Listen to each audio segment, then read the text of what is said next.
good Oh, evening, we did everyone. start. I'm really bad at producing still. Well, welcome. As you can see, we are back here for another Monday night here at Proficiency Bonus in our continuing adventures through the jungles of Chult. Before we get too far into it, a couple of quick shout-outs this evening. Big thanks to Many-Sided Dice, as we talk about quite regularly. Hopefully our raffle winner should have already received his copy of the Lost Artifacts of Greygast by now. Wonderful magical items compendium for D&D 5e. Thank you very much to Nightshade Creations. They make a lot of wooden tableside items for your your actual real-world home games. And thank you for Team MZ and the support they give to small streamers like us. You can find them on Twitter, hashtag Team MZ or at Team MZ on there. Great support structure, great community for small streamers like us. A couple other things, if you guys are watching here with us tonight or watching after the fact on YouTube or via vodcast, don't know. This past Thursday night, we started a new show here at Proficiency Bonus. It's on Thursday nights, 8:30 p.m. Eastern Time, runs for about an hour, so you can come hang out before that other big show that people watch on Thursday nights. It is called Mystic Hour, hosted by our very own Christy Mysticwater from the Friday night Storm King's Thunder game, as well as if you've heard us talk about our friends over at Insight Check, she's also in a game that streams with them Saturday nights at 9:30. This first game, Christy had a little thing on women in D&D and had a couple of players from our Friday night game, as well as a couple of players from her Saturday night game talking about all manner of things. We had a good group in chat. It was an excellent time for all, so make sure you check it out this Thursday night. She mentioned who is coming this week on Friday. For the life of me, I was brain dead and didn't write it down, so I'm very sorry, Christy. I know she's mentioned she's got a couple of more people coming over and perhaps a special guest or two announced coming sometime soon. So we're getting different things from all walks of life from Christy on that. And again, our Friday night stream, Storm King's Thunder, has hit a dark patch. So if you haven't been watching it, you may want to go check out last week's episode and make sure to join in this weekend, or this Friday night, as the group has to deal with what's going on. You mean with you? Hey, ain't my fault, blame Christy. Which is something our group tonight is potentially going to have to deal with. As you can see from our videos, we are down one Tuala and one Gizzard the Lizard Wizard, as JJ and Matt were unable to make it this evening, but we are going to power through. Actually, I can't remember who has access to JJ's character sheet. Oh, I do. And I know how to monk a little. Yeah, so Sarah, if you wouldn't mind running JJ for some sure combat for us. Actually, Devaney, I think you have access to Tuala's sheet still? I have access to Melik's sheet. Oh, that's right. Tuala has access to yours. No one has access to a Tuala sheet, and I don't know how to do that, so I'm going to get all set. Yeah, so, and actually, he is... Okay, yeah, he's doing something different, so I may have to play with that a little bit. Well, so we will work with that and see how we can make that work where Tuala isn't here. So we will pick up where we left last time off, as our party has finally gotten through their growing pains and discussions, and it seems like Solana and some of the others have won over the group, and the decision has been made to travel southward towards the potential wreck of the airship, as well as the city of Omu, while still maintaining possession of the Shield Guardian for the foreseeable future. Which I don't think was any small displeasure to Quen with that choice coming into play. No, I just want to borrow it for a little while. Our group stopped by Camp Vengeance with Melik and Solana planning the epic grift trying to get supplies and whatnot from the wonderful friends they made at Camp Vengeance. Unfortunately, as they were poking around and Devaney sent a Volta over the wall to look around, and being Devaney was somewhat irritable with the group to begin with for coming back here, given her poor reception from Lord Breakbone. She wasn't overly helpful to the group at first, advising that there seemed to be some undead in the ruins, and as she's starting to tell the group about this, all of a sudden they hear a roar, and a half-rotting, zombified tyrannosaur crashes through the walls and proceeds to attack the group. As they are embroiled in a battle, managing to slay the massive beast. To quote Tuala, this tyrannosaur turned into a very nasty pinata as it collapsed and zombies burst from its stomach. Yeah, that was gross. Our party has such made their way southwards, and upon taking a rest for the evening, the morning sun barely creeping over the trees. And let me grab, where did I put my notepad? Because, without notes, nobody knows nothing.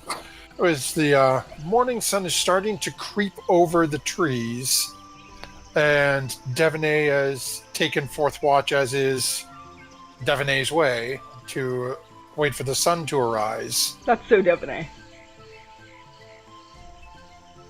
Quen, your eyes bolt awake and sit up as you see above Tuala's tent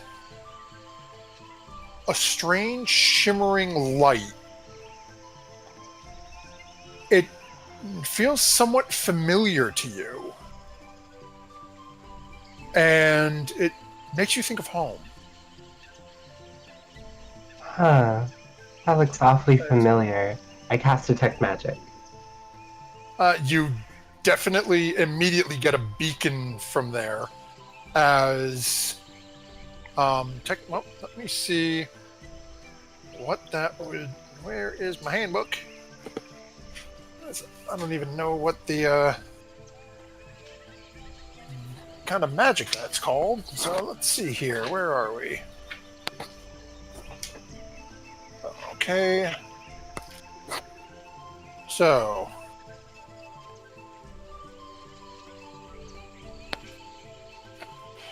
Okay, and you can tell that is, where are we? I apologize, this spelling is not my strong point tonight. There we go. You can definitely tell it is a conjuration spell. As you watch, a couple of small lightning bolts pour down out of this shimmering portal, collapsing into Tuala's tent. As the tent slowly drifts to the ground. As the portal starts to fade, two small glowing orbs drift down and start circling the tent. Do I recognize what this spell might be? I'll say go ahead and make an Arcana check.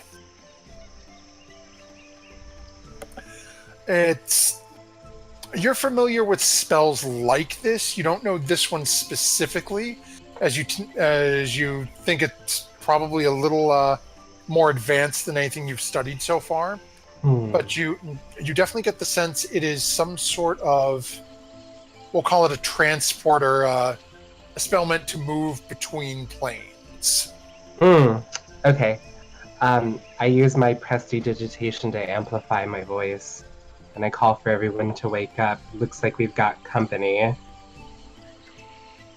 As you call out to everyone, the sun's just creeping up. Devonay's already awake, so everyone is pretty easily roused by the booming voice of Quen. For once, Melik actually wakes up when someone shouts out. Yes, this time. So as you guys start to wake up, and as you start to come out of your tent, you notice Tuala didn't come out of his tent. As you look over it, as you're looking at the remnants of the tent, it doesn't seem to be destroyed, it's just collapsed. And you do see what appears to be a rather large body laying under the tent. And again, those two glowing orbs just circling around the tent. Oh, okay. Counterclockwise. I go up and I poke it with a stick. One of the glowing orbs? No, the body. Okay, so you're just going to walk in between the two orbs that are spinning around the tent? Yeah, can I? I don't see why not. So as you walk over and you're just poking down with your My quarterstaff. quarterstaff, are you trying to move the tent first or No, anything? just poking it. You Seeing poke a if it couple of moves. times. It doesn't respond as you watch for a couple of moments after poking, though. You can still see the chest is moving. So it appears he's still breathing. He's just not responsive at the moment. Okay, I will open the... No. I will open the tent flap and I will peek inside. The tent's collapsed. Oh, I will it's pull basically the a sheet tent on off top of him. Oh, okay. So as you reach over and pull the tent off, you see Tuala laying there on his back, face up. You okay there, buddy? Tuala? No response. Just eyes. Go ahead and make a perception check. Perception. I'm good at that. Yeah, I'm good at that. So as you're looking and trying to talk to him, get his attention, you notice his eyes are sort of clouded over. Uh-oh.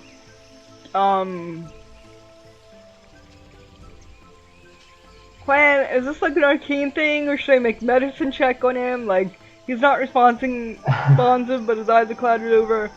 I wanna... I approach the body of Tuala and I examine him with my wizardly eyes to see if this is a spell or not. Oh, okay, I'll go ahead and make an Arcana check. Oh yeah, is Tuala glowing with magic? That's a valid point. Yes. Oh, okay. I stuff away.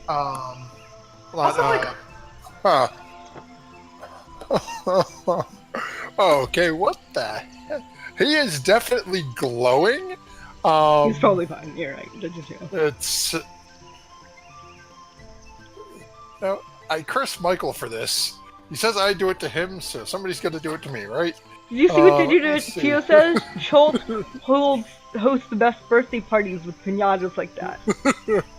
And they we do... ran the birthday party a little early though, so Yeah. Yeah, I was like, sounds like we need another zombie dino. What's up? you may need 2 or 3 of them. This is going to be a big party, you know. Now we've got lights. Let's see here. So you're getting a couple of different, I guess I'll say schools, Quen, when you're looking at Tuala and the, Uh-oh. with your detect magic eyes.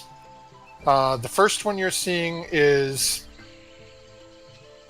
some sort of enchantment. You also see a conjuration effect, as well as some sort of illusion. But as you're looking at it, you can tell these are effects that have been done to him. Not so much, like you don't think it's an illusory body. You know, it's still him there. These are just whatever is affecting him whatever he's under the effect of are from those schools. Okay. I cast Dispel Magic. Okay. Go ahead and make a roll your spellcasting modifier, so a d20 plus, I believe it's your intelligence for a blade singer.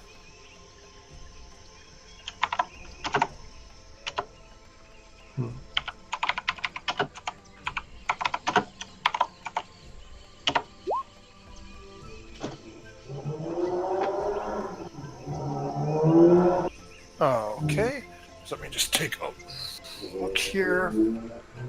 Okay, so that is plus spell level. Okay.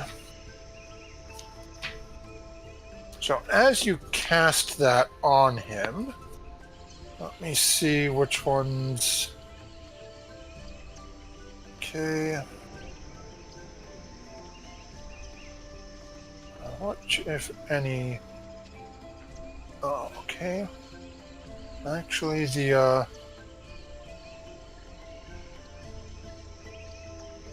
as you cast that over him, you notice that the cloudy appearance on his eyes fades, but he's still laying there comatose. You get, and you can still see him glowing.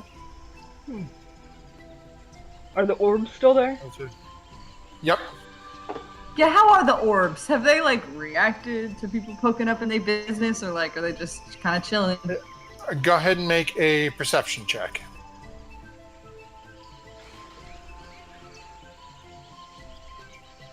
Right.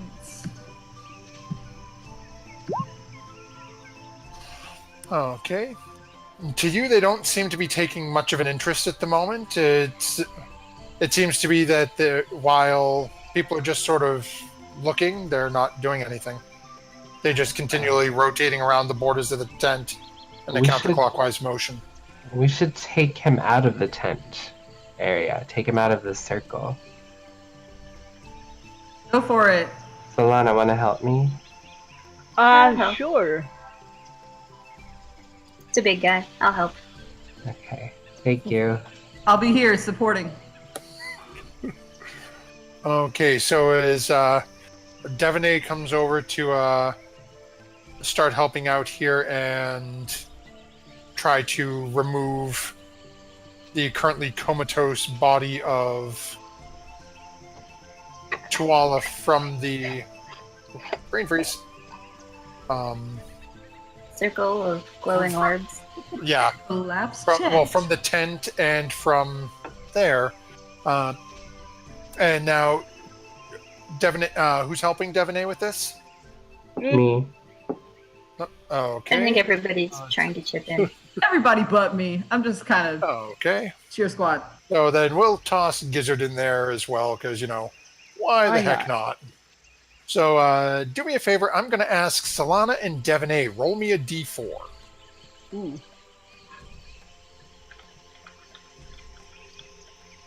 Oops. Fail. Righty then. So we got... I'm working I on don't it. know why. That's never not funny. Alrighty then. So, unfortunately, that puts 2 attacks at Devaney. Oh no! Oh no, sorry. I can take it, guys. As Devaney walks over and the group of you start grabbing onto this, both of these 2 orbs that have been just circumnavigating the area of the tent immediately stop, and both fire out this little pulse of electricity Oh no. Yo! directly at Devaney. So the first one is a 9. It's just, don't think that's going to hit. Second is a 13. Don't think that'll do anything either. Wow, lightning. Oh my And Ouch! Like electric shock in the wintertime. goodness. Yeah. And with that, I need you to all go ahead and roll initiative for me. We don't have token. Oh, fair enough. I Does did that not. matter? Oh, give me a second. I can just drag your tokens onto the map for you to click Okay. because this was planned more theater of the mind. Gotcha. Okay, so we got Devonay. You guys are all over by the Kitcher's Inlet. And just Bellic. I don't think that's Gizzard's token though. I didn't put one up for Gizzard yet. No, I'm just grabbing them off the side. I didn't grab them from the. That's why they're all sort of different sizes Okay. and whatnot. And then I will grab one for each of you. Oh, that's Gizzard. Crap, I crit on him. Well, he killed it. Yeah. Ain't nothing wrong with that. You guys are all right in that same sort of immediate area anyway. Oh wow.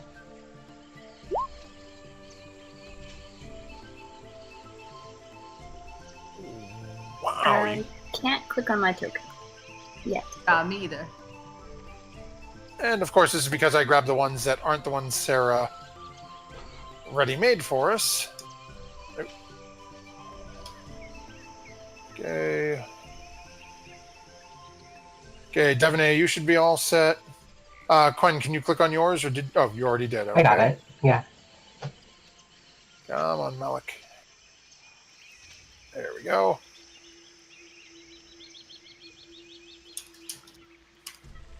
Typical, under 10. Okay, so Malik, you should now have access to yours as well. Yep. Tawala, you are unconscious and not here, so you don't get to roll. Ah. And wow. Let's get this reorganized. Okay. So is both of these send out this little pulse of electricity at Devonay? It comes to Gizzard. I do not like this. There is no meat. Yes, perfect. Oh my gosh. And he's going to attack just one of them. Oh, okay. He's gonna bite down. That hit. Okay, so let's see here. That will hit. Okay. Oh, wait, actually, no, it will not. I Oh. apologize. Okay. I misread that. There's no meat for me to bite. This is hard. Yeah, about are that? these things physical? Nope. It doesn't hit. Yeah, I didn't think Nope. so. Alright, he gets a I think he gets a. He gets a bonus. He can either do a Hungry Jaws, or he can do his regular martial arts. I'll just have him do his regular martial arts. So I'll have him Oh, okay. bite one more time. So his Gizzard is Ooh. just trying to bite at this small, flying little pulsing orb of light. He can't seem to get his jaws around it. This is no fair. And with that, that will bring us over to the first of the two that, as it is dealing with him, or rather getting bitten at by him, it is going to make a shock attack at him. Nope. And that's an 8, so that's not going to do any good. And that'll bring us over to Solana, who is watching Gizzard and this orb sort of face off against each other and just missing all over the place. Okay, let me see. I'm gonna try to Thorn Whip one of them so I can at least, like, drag it somewhere, I guess. Oh, okay. No, I'll use my Bowman Snaring. Alright. I'm gonna take a attack of it. So that'll actually hit. Kumbaya! Okay. And then it has been acted as if I cast Ensnaring Strike, and I forget what that does all the time. No worries. So go ahead and roll your damage. Okay. Okay. So as you watch as this arrow sinks into it, and as you call out your control word, and then you watch as the vines and start to crawl off of the arrow and try to wrap around this pulsating ball of light, you watch as they just fall through it and fall to the ground. Nuts. You can see that it does react to the physical hit. Okay. I go, But I you're tried, not- guys. You're not quite sure how much punch you got with that, though. Okay. Go ahead, Mel. Anything else you're doing? I wink at Melick and say, you go for it. Yeah. All right. I'm guessing we're all within like a pretty short distance of each other right now, huh? And well, most of them are where you weren't involved in the direct moving of Tuala and trying to move Tuala's body. You're probably a little further away, Yeah. but probably not a whole lot. Right. Well, this is kind of wild. He'll probably just go with one of these. Okay, that is definitely enough to hit. Which one are you firing at? There's the one that's sort of off to the side, and there's the one that has been harrying Gizzard that... Actually, Slan, which one did you shoot at? Was it the one harrying The one Gizzard? herring gizzard. Yeah. Okay. Was that the same one that fired the first attack at Devaney? They both fired at Devaney. Neither one They hit. both fired at Devaney. Okay. Sure. Let's say that it was the same one that was harrying Gizzard then. Okay, so go ahead and roll your damage. That is enough to hit. Just barely. And, Really? Yep. It's tiny, it's fast, it's a little pulsating orb of light. Well, do you think, like, how, Melick would have noticed that it was just barely enough to hit it? Go ahead and make a perception check. You noticed it hit. You noticed that a couple of shots that Gizzard took looked like pretty good shots. But you know yours was better. Okay. Point being, I know, yeah, my shot was pretty good, and that was still tough to hit. So, Melick is going to yell at, I guess Quinn in this situation, or really everybody, but yeah, okay, no. He's going to yell at everybody, like, okay, guys, these things are dodgy, like, through aim, absolutely. That means you, Devaney, let's get some magic missiles going. Exactly what I was thinking.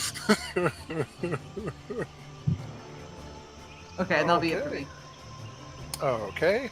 So that will bring us over to the other one that has not been harrying Gizzard. So we're going to... Okay, give me just a second here as I readjust everyone. Okay, let's see who's getting the shot this time. Okay, this one's coming right at Solana. Oh no. So is this other one, which is a little closer to Solana and fires off a lightning strike. Nope. 15. Okay, so once more it reaches out, and just a tiny spark of lightning comes pulsing from it, but it's telegraphed to the point that you can easily move out of the way of it. And that'll bring us over to Quen. Quinn's gonna cast Magic Missile at a relatively high level. Okay, and which one of the two are you shooting at? The one... Can I split them up, my attacks? Okay, so what level are you casting this as? 3. Okay. So it gets, I believe, what is it per level? It's one extra dart per level? Mhm. Yeah. Okay, so you've got the first 3, and then you've got the second 2. Mm-hmm. So how do you want to break it up? Just do 3 and 2? First 3 on Gizzard, and then the second, or the one that's harrying Gizzard, and then the second 2, the one that just attacked. Okay.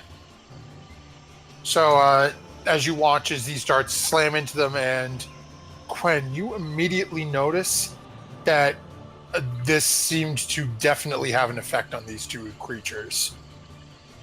Cool. Hit him with magic, guys. That will bring us over to Devonay. I would also like to use Magic Missile because it seemed to work very well. I'm going to cast it at 2nd level and aim it all at the one by Gizzard. Okay. Fire away for us.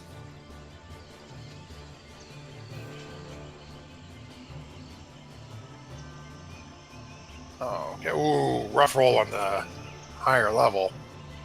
Okay. So as you fire that off and you watch as this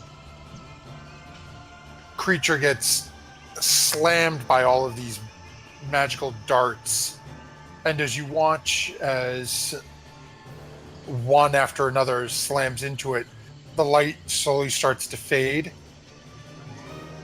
and it starts to solidify and turn to dust as it falls to the ground. So one of them is gone. Nice. Well, I guess that's one down, guys. I think. Maybe? I don't know. Do they have a heart in a vase somewhere? They Yeah, blood and watch out for bones? that. Okay, and that'll bring us over to Gizzard. I know not what you mean a magic attack. I will bite again. That will not hit, right? Nope. Gonna bite it. Oh, Nope. Gizzard going the wrong way. Nope. these things So as you watch, They as do not- Gizzard, bite easily. it's just random, looks like a dinosaur trying to chomp down on somebody just running between its legs. They sit between my teeth with no body.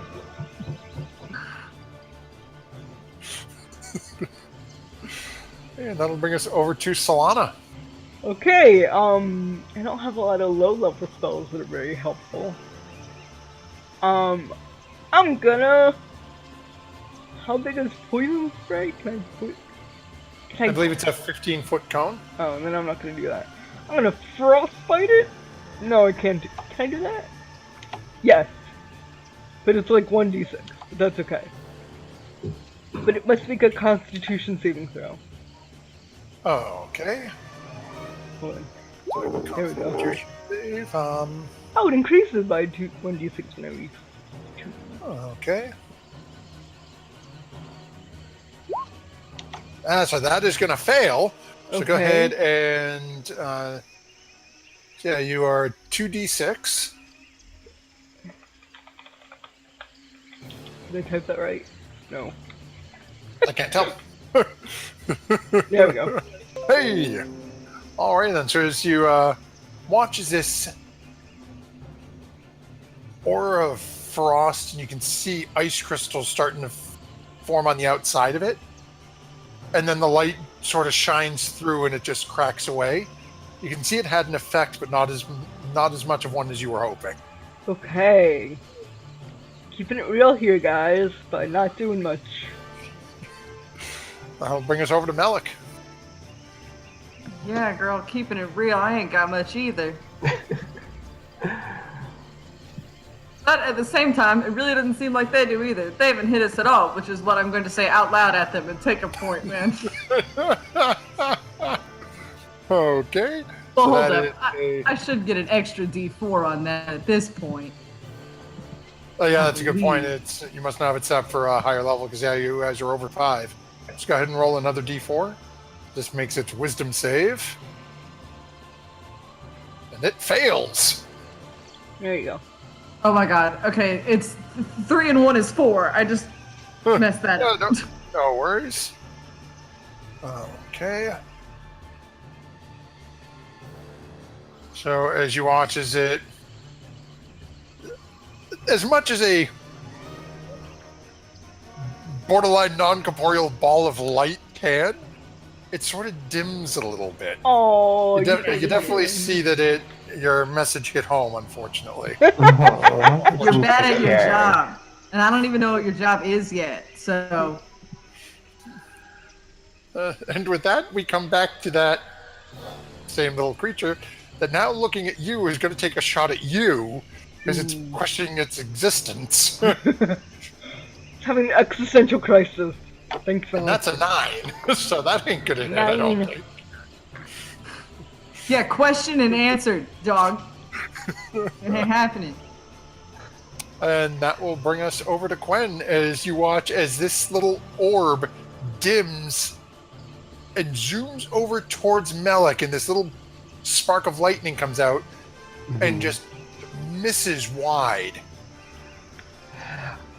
I point at it with my finger and say, "Your mother was a firefly," and cast a magic missile at it. Alrighty then. And Quen, how would you like to do this as this small creature is now ended? So I just point my finger at it, release the magic missiles, and then it just like rips through its figure, turning it into lighting dust. So as you all watch as Quen fires off these couple of magical darts at it, and as they pierce through this slightly diminished orb after the comments from Melek, bits and pieces of it start to turn into that same sort of gray ashen dust and then just fall lifeless to the ground. Ugh. Nasty little things. I mean, kinda. Like, of all the stuff that's woken us up in the middle of the night or barely that's morning, probably the breeziest, but, so is the big dude good now? Yeah, I poked Twala again. He's still just laying there, still breathing. And given it has not been 10 minutes, Quen, with your detect magic, you would still see the couple of effects glowing off of his body. He's still under some sort of enchantment. Great, another day of making bug repellent. Would Luster Restoration work, Solana? I can. Because I think that's what you did when I was unconscious, wasn't it? Okay.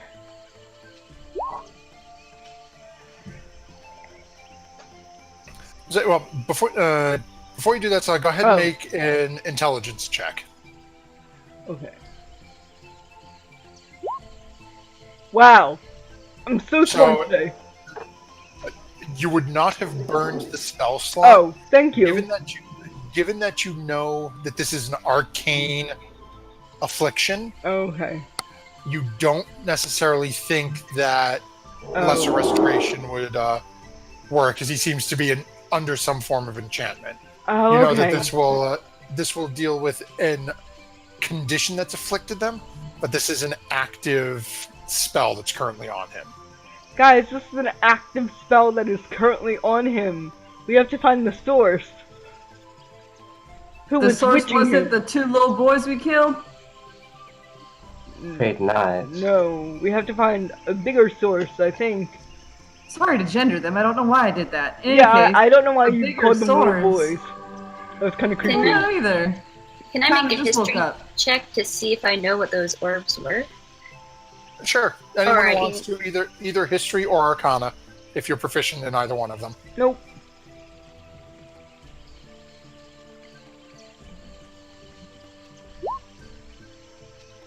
Okay.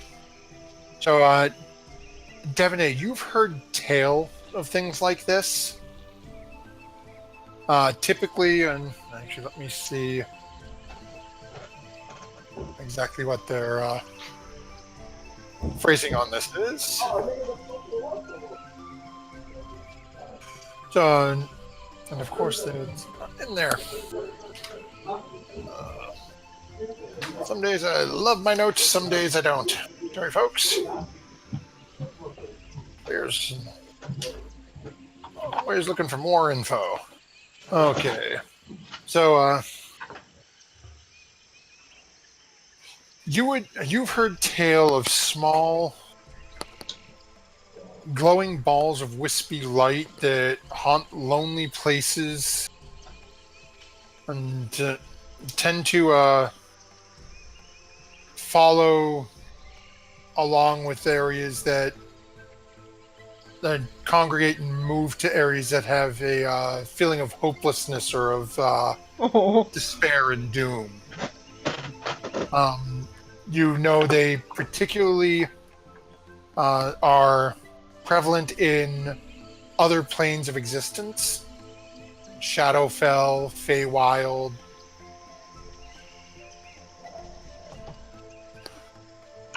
Typically they are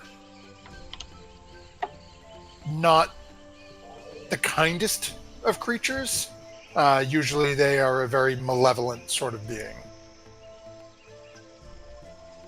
Now, given Quen awoke and you were on watch, you weren't really paying a whole lot of attention as the sun was coming up, but it's sort of hard to miss the strange glowing portal that appeared above Tuala's tent. Why didn't you tell us about this first? Jevne and Quen. I thought you could see it too. We were asleep. With our eyes closed. Or I was trancing, whichever. So I will turn to Quen and say, we both saw that portal. Why do you think it appeared over Tuala's tent? Why do you think it appeared at all? Hard to say. When I saw it, I got a strange feeling of home. The Feywild. Something tricky. Tricky. And I will say to the other people, oh yeah, there was a portal. Oh, okay. And these two orbs came out of it. And kind of enchanted Tuala, or whatever. I know a little bit of magic, but I'm not a wizard or anything. Well, he's still afflicted by this. So we can't move him? Or do you want to move The him two on orbs Stephanie? were destroyed. I would have to say that this might be the work of some thing more powerful, either a Fey or even another wizard. Let's move him on Stephanie and keep going, or should we stay here till he wakes up, or... We don't have time for that. We should put him in the boat and get on our way. Okay, quick question though. Hold on. Like, Yeah. this is a enchantment, Yes. which, okay, is it gonna wear off? Like, do we know that? Like, do we need to actually get, like, fantasy hospital situation, or, like, what's We'll the keep deal? an eye on him. If he doesn't get any better within the hour, then we can start getting worried. Okay, and then second question. Why is people opening portals over us? Because we are apparently in a depressed and hopeless area. Y'all feeling How did okay? you know that, Solana? Oops, I did not know that. I rolled a 21 for intelligence, so I'm assuming I know everything right now. You can read Devanay's mind too. Yes. Okay. Dangerous yeah. place to be reading. Ooh, Man. true. Well, why don't we cut it down the middle? Because I think we do have a little bit of time. Wait, cutting like down an the hour, middle? just to kind of. No, sorry, metaphor.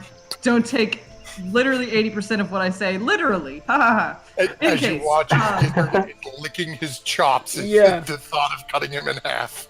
Ugh. Yeah. No. Because they're not eating him. Also, he's made of rocks, so like probably not going to be great. Just believe that. That's a In any self-twin case, still. I'm going to finish my sentence before we start talking about the consummation of friends. Consumption. Anyways, man, this is tough to get out. Let's wait here for an hour, is what I'm trying to say. Okay. I think that's a good If idea. he does not move by then, I will eat his foot.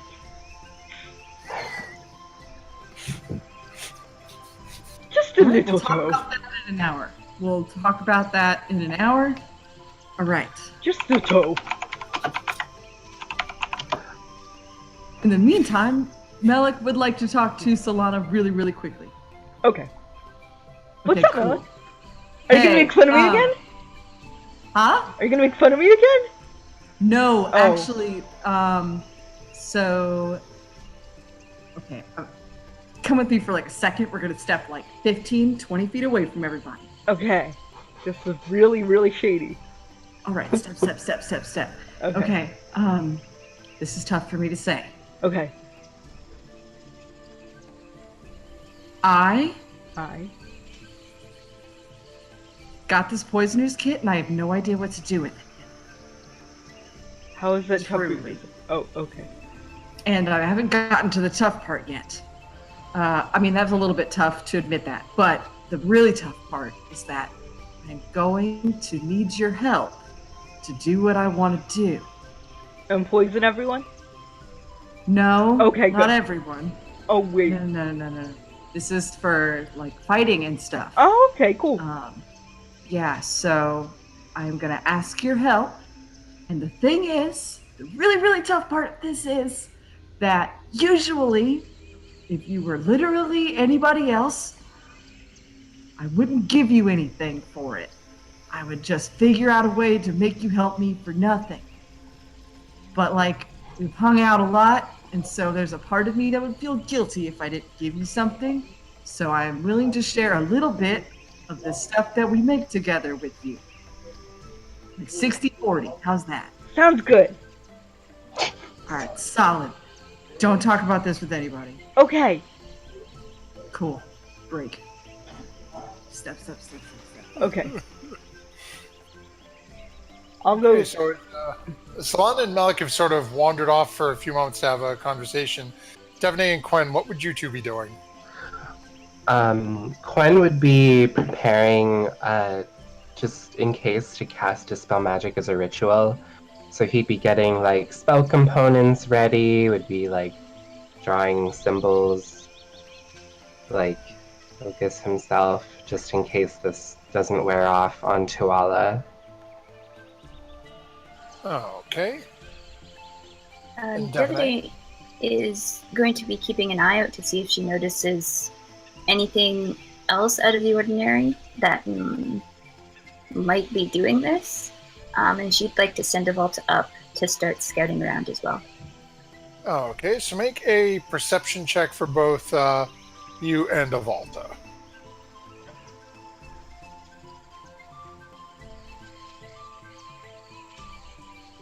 Wow. Okay. So, it's a very beautiful sunrise. Even though the sun's a little more than risen at this point, you're not noticing a whole lot. Avalta, on the other hand, sees a group of individuals roaming probably within about 40 yards of you guys. They don't seem to be aware of your presence as of yet. But Volta sends back that she sees a total of 9 individuals, humanoid, wandering around in the jungle. But he doesn't think that they know we're here. No, As in, they probably don't have anything to do with the effect on Tuala. Yeah, they don't seem to be walking with purpose, so to speak. They seem to be wandering, almost like they're confused or potentially lost.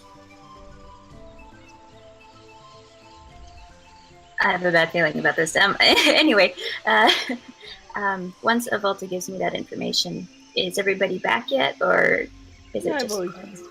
Within a couple of moments, you see Solana and Mela come back over. They didn't disappear on their own for too long.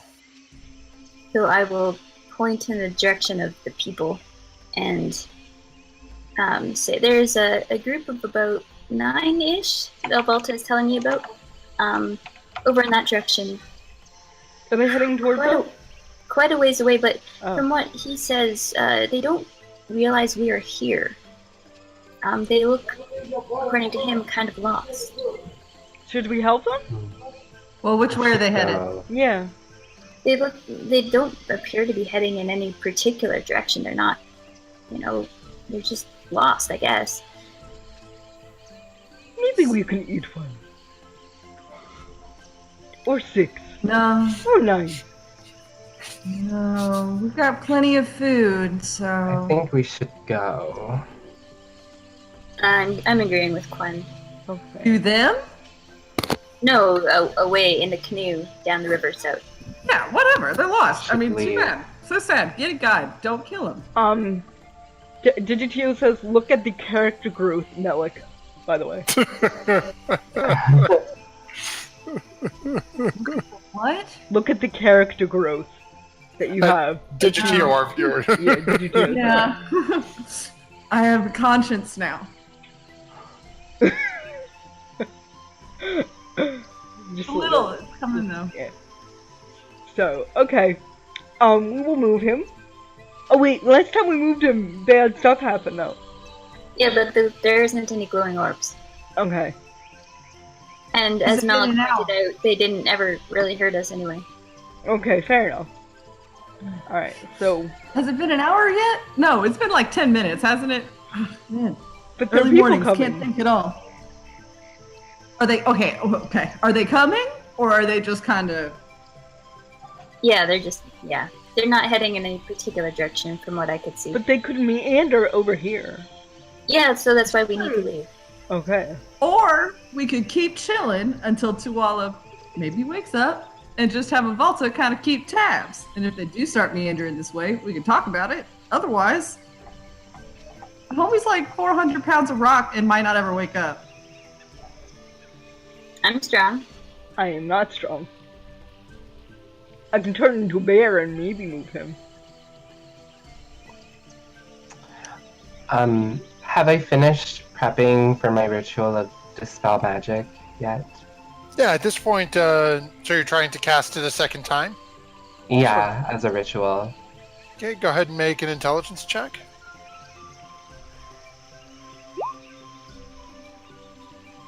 As far as you complete your ritual and run your hands over a couple of inches above Tuala's body, you don't get any feeling that anything else has been released. As you go over it, and you start to think that this may be beyond your beyond the ability of Dispel Magic to remove. It's maybe something more powerful at play. I don't This get is greater stronger than rest me. though. Didn't we run into a wizard fly in the heart of Ubtao? You don't The necromancy lady? Yeah, the Mhm. necromancy lady. I I really don't mean- want to go back there. We What didn't was really her name? run It into was her. something evil sounding. It definitely wasn't poo poo. Yeah, we killed gone. her. So no, after we left, remember we scudded out, and she said she was alone, but then there was other people there, and That's it was, right. really it was sketchy. really whack. Yeah, it wasn't. Yeah, Those people you saw, what were they wearing? I think they were zombies or undead or something. Actually, When Avalta gave you the information, they just looked like people. oh, sorry, I was thinking of the people in Heart of Uptown. Never mind. Oh. Yes, the ones that Avalta advise you, they look just like people. They don't appear... Oh, they're- Valindra! In the heart. That person? Valindra Shadowmantle, yes. Oh. 5 minutes later, Solana. Yeah, that lady. hey, that was like a year ago. Fair enough. I'm surprised I have the notes on it. Quinn, how'd the ritual go? This is beyond my ken. Cool. Man, I am just having a lot of compassion today, and it's not working out for me in my brain. But now I'm feeling like, I mean, I mean, okay. The folks look lost and confused, but not brain dead. Like, maybe they know somebody who knows somebody who hopefully knows somebody who knows what to do with this boy. So, with Avalta, do I think they're close enough so that I could see through Avalta's eyes? Yeah, she's within range for you. Okay, so I'm going to say, hold on, everybody. I'm going to take a look, and I'm going to sit down on the ground and resend Avalta out, and see what I can see. Oh, okay. So as you guys watch as Devaney sits down, and Solana, Melik, and Quen, go ahead and make perception checks.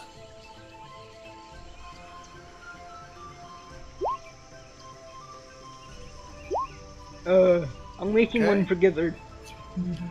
Fast. Okay. And of course, Gizzard is the only one who notices. Yep. And as Devaney sits down, Gizzard notices that her eyes cloud the same way that Tuala's were clouded a few moments ago. Who's are clouding? Devaney's. Oh. Her eyes. As, They are like the soft ones. Oh You're gonna no. need to be more specific because there's a lot of those. The so soft one on the ground. The one that is lying. They're Okay. clouded over. Devaney's are clouded over too? This is strange. and as you guys are looking at that, Devaney, as Avalta sort of swoops a little lower, still trying to stay somewhat out of harm's way of these individuals, you can see that there are, out of the 9 individuals, 6 of them are carrying various weapons. A couple have bows on their back, swords. They appear to be warriors of some type. One of them is dressed very, I guess I'll say foresty. Lot of almost like brush-colored. Looks like someone who'd be at home jumping from bush to bush. he's in a ghillie suit. So basically, yeah. Fantasy ghillie suit. You see another one hunched over, walking on a cane. Very voluminous robes flowing down to the ground. And then a third individual, I should say the 9th individual out of there, very sort of plainly dressed, brown colors, a very sort of simple rope tied around the midsection. And none of them look to be in great condition, though. They don't look outwardly injured, but they're not exactly, the beacon of health either. So they look like humans or elves or, not monster humanoids? Yeah, they're humanoids. You can definitely tell there's some sort of, yeah, see, I don't want to give too much away because without Avalta getting much closer. Out of the humanoid they're not monstrous goblins races, or... yeah, not goblins, not grungs, not Aarakocra, none of the, I guess I'll call them the monstrous or non-humanoid races you've run into Okay. so far. Nor are they giants. I think we would be able to tell that. Alright, so after taking a look around, I will disconnect from Avalta and shake my head a little bit and stand up. Why are you guys looking at me so strange? Your eyes How turned close up. would you guys be to Devaney looking at her Lana's eyes? like this. So as your eyes, your focus comes back to yourself, you see Solana mere inches from your face. Definitely your eyes, they were like cloudy and stuff. Like Tuala's? Yes. Apparently. So maybe he has a familiar that we don't know about? Or his consciousness is somewhere on a different plane of existence. As ridiculous. I mean, okay, so the tone that was there made it sound like a fun joke, but honestly, that kind of sounds about right. Oh. Like, you know what I mean? As far Well, as so- stuff coming out of portals and then. Maybe he went in the portal? Or his soul did? Do you believe in a I soul? don't know. Quinn, what do you think? What did you see? Yeah, what did you see? Was there any wizard amongst these people you saw? There was a guy in a robe, but Hey, let's hail him down! is Quinn wearing a robe? Bring over to Quinn. It doesn't necessarily mean anything, Solana. Technically, Quinn's not entirely a wizard, so. Well, I'm not entirely a fighter either. I'm a druid. They looked very not well. I think they would be a lot of work if we decided to help them out. Oh, And but we should help them! And considering we already have one of our own down, I shouldn't think help it's best them? to avoid them. What exactly do you mean by not well? They look like they might be lost. They don't really have a purpose. Well, that's Like, haven't everyone eaten in like for a their couple of 20s and 30s, so, you know. As in, like, they haven't eaten for a little bit or something like that? We can feed them? Yeah, we do have a lot of That's what I'm saying, is like, if they need a little bit of something that we got a lot of, and we need something from them, that sounds like a good combination to me. Yes! Well, why don't we leave them a bag of supplies and be on our way? Invite more soft ones here. Is it only because you want to eat them? Yes. But only the That fresh is ones. not a reason to invite guests over Gizzard.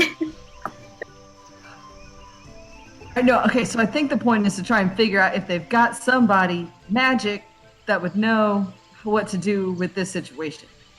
And we could And help then them out in trade return. food for services. Yeah. Yeah, not really help them, just trade. But, like, yeah. We could trade help. That would be maybe something we could do. Yeah, that's a nice way to put it. Okay, so I'm gonna go talk to them. I will too. Please, somebody come with me. Cool. Someone should stay with Tuala. Maybe. Gizzard? He has You a stay soft with one. And not by Give himself. the soft ones. Oh shoot, not by himself. Crap, that's like that Just wolf his and sheep and pinky the weep puzzle. I'll stay behind with Tuala, and Gizzard can stay here if he wants to. I will stay here. Yeah, definitely. Eagle eyes, for sure. I got it. Alright. Run crew, roll out. The three of us, let's do this. What are these eagle eyes? Are they tasty? Nah, that one's a sex move, so let's go. So, as you guys head out with Devaney and Avalta leading the way, it doesn't take you long to come. Devaney's staying behind. With Avalta pointing the direction. I'm awake, really, I promise. With Avalta showing you the way, it only takes you probably about 10-15 minutes to start to come up on this group. From where your camp was, you're heading a little ways over, and they seem to be heading back slightly southeast from where you guys were. Okay, cool. At this point, you're coming up behind them. Are you guys trying to come up quiet? You're loud and proud? I think we should be loud. I think loud and with a kind tone edge, so... And I will, druid craft a bunch of flowers in my hand to look peaceful. Nice touch. Okay. So as you guys start walking up, you notice, much like Devaney had mentioned, there's a group of 6 people sort of almost in like a half moon behind these other three individuals that are in the front. As you start coming up behind them, a couple of them start calling out, and 3 or 4 turn around, hands down by the swords that they wear, but no one's pulled anything as of yet, just sort of gazing, looking at you all a little suspiciously. Was the mumbling a different language or the distance? Distance at this point. Okay. Okay, cool. Melik is going to reach down and unbuckle the belt that he's got on that's holding the scimitar onto his hip so that it falls on the ground. Like, no fights, just, hey, here to chat. As What's the other two? Like, I proffer the flowers, and then I put them down, and then put my hands up. a couple of them looking back, sort of a little confused, turn their head back over to look at the others behind them. And as you watch as this individual sort of almost pushes his way through a little bit and steps forward, and you see what looks to be a youngish looking elven man. Ooh. Standing there, leaning somewhat heavily on a rather ornate walking stick. The robe still pulled somewhat down over a portion of his face. But you can definitely see from what you can see of his face some sort of elven lineage. So he takes a couple of steps forward, closes within about 30-35 feet of you. Dry, sort of cracking throat. What? What? I give him my water flask. What do you... He sort of looks at it, sniffs it a little bit. I take it back, I drink some, and then I hand it back to him. Takes a drink from it, then takes another slightly longer pull and hands it back over to you. Thank you, my dear. It's been a long few weeks out here. Most of our supplies have been destroyed. Destroyed by what? We ran into a rather large group of undead. About, what was it? And you hear a couple of them sort of mumbling back and forth. A week ago, I think? We're trying to find our way back to Fort Nyanzaru. We are in need of supplies and aid. Alrighty. First of all, your story checks out. That is within the time frame of the plague disease thing, so glad to see that. You're headed the wrong way, first off, to get to Port Nyanzaru. Just wanted to hit you up with that. Second, we, the three of us and our compatriots who are elsewhere, but we just came to chat, have some supplies that we could share with you for the journey back. However, we also maybe need your help. What help could we be for you? You seem to be in better straits than we are. You're not wrong. Y'all got... Actually, you know what? Hey, Quinn, could you take this one? Because I'm not gonna be great at explaining this.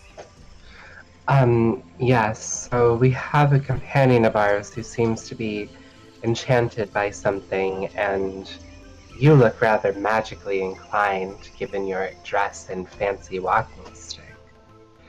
Would you maybe be able to check him out for us? In exchange for supplies, of course.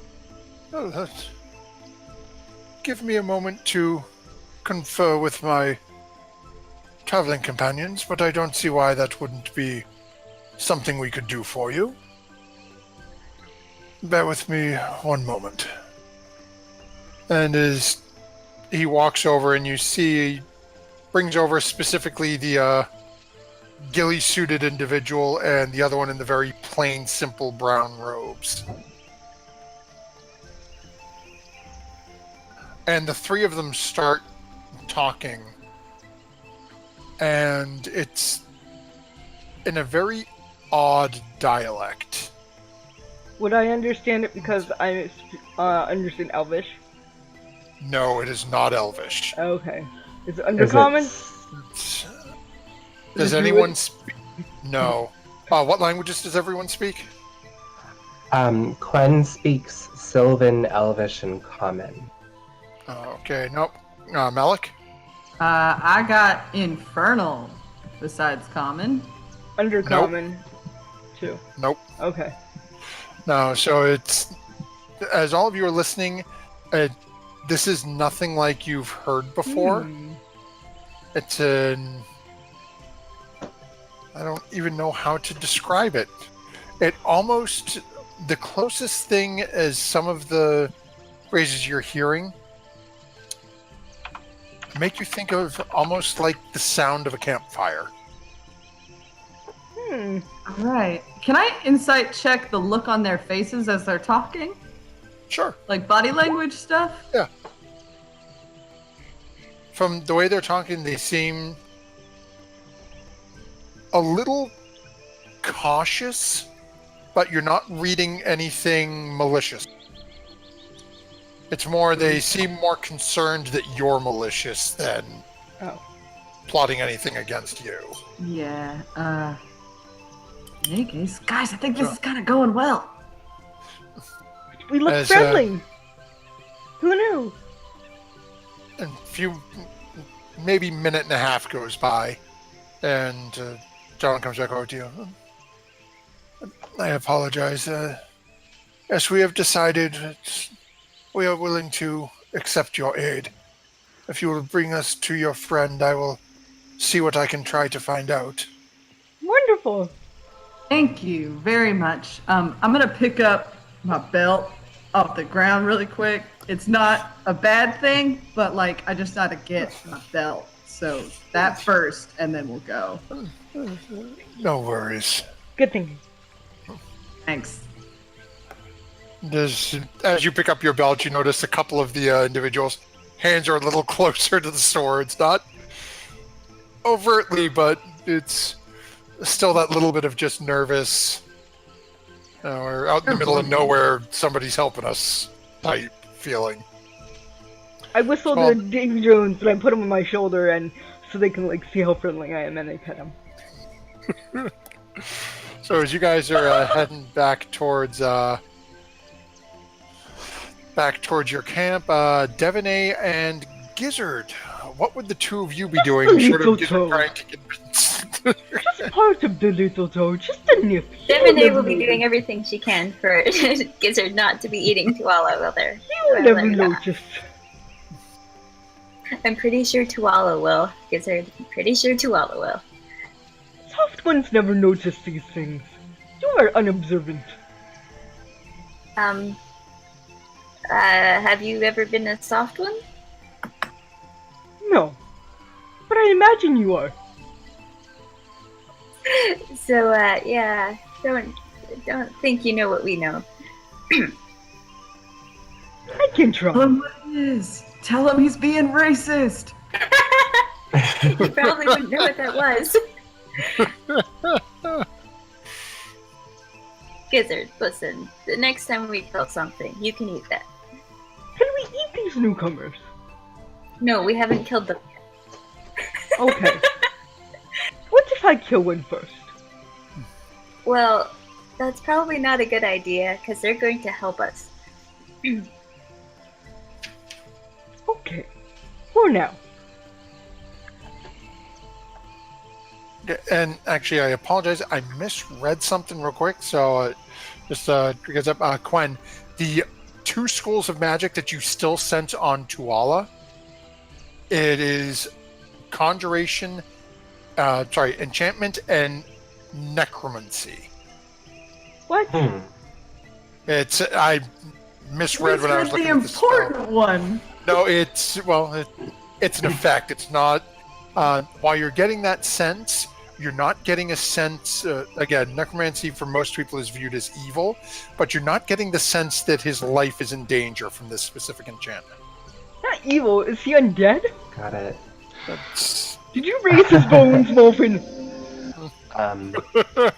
Yes, Molfin is your enemy. He is here to kill you all. I Possibly. think that this magic on him might be necromancy. Let me try something. Gwen would like to cast Remove Curse. Ooh. Okay.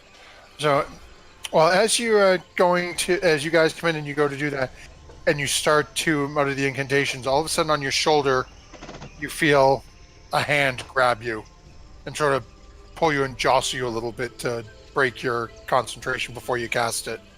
And it's your new elven friend. He goes, "You asked me to come take a look. Let me examine your friend before you start." I'm just holding the spell in my hands, and I'm like, okay, fine, go ahead. And when the man does that, Devaney will put her hand on her sword.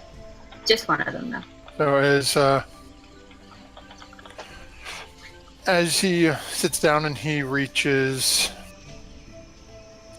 and you watch as he takes a few minutes examining, pulls out a couple of things. And you watch Devaney, Melek, and Quen. All three of you go ahead and make either an intelligence check or an arcana check. As you watch as he is over and he's waving his hands over, and you see him start to mutter and basically talking to himself. Okay, so Melek, you're not quite sure what's going on, but both Devaney and Quen, you are somewhat familiar both with this incantation he's making. It's a divination spell, Identify. Oh. And as you watch as he finishes the incantation and reaches out and with one finger touches between Tuala's eyes, you watch as almost a scowl, a confused, somewhat irritation appears on his face as he takes a couple of steps back from Tuala, looking at the group of you, and then a couple of steps back even further. This is far beyond what I was expecting when you said your friend was in a situation like this.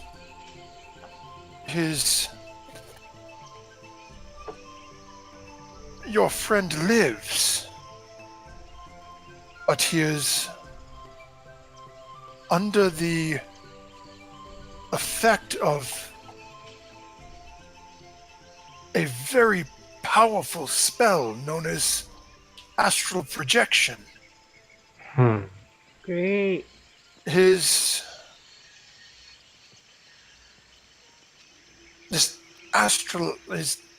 being has been removed from his body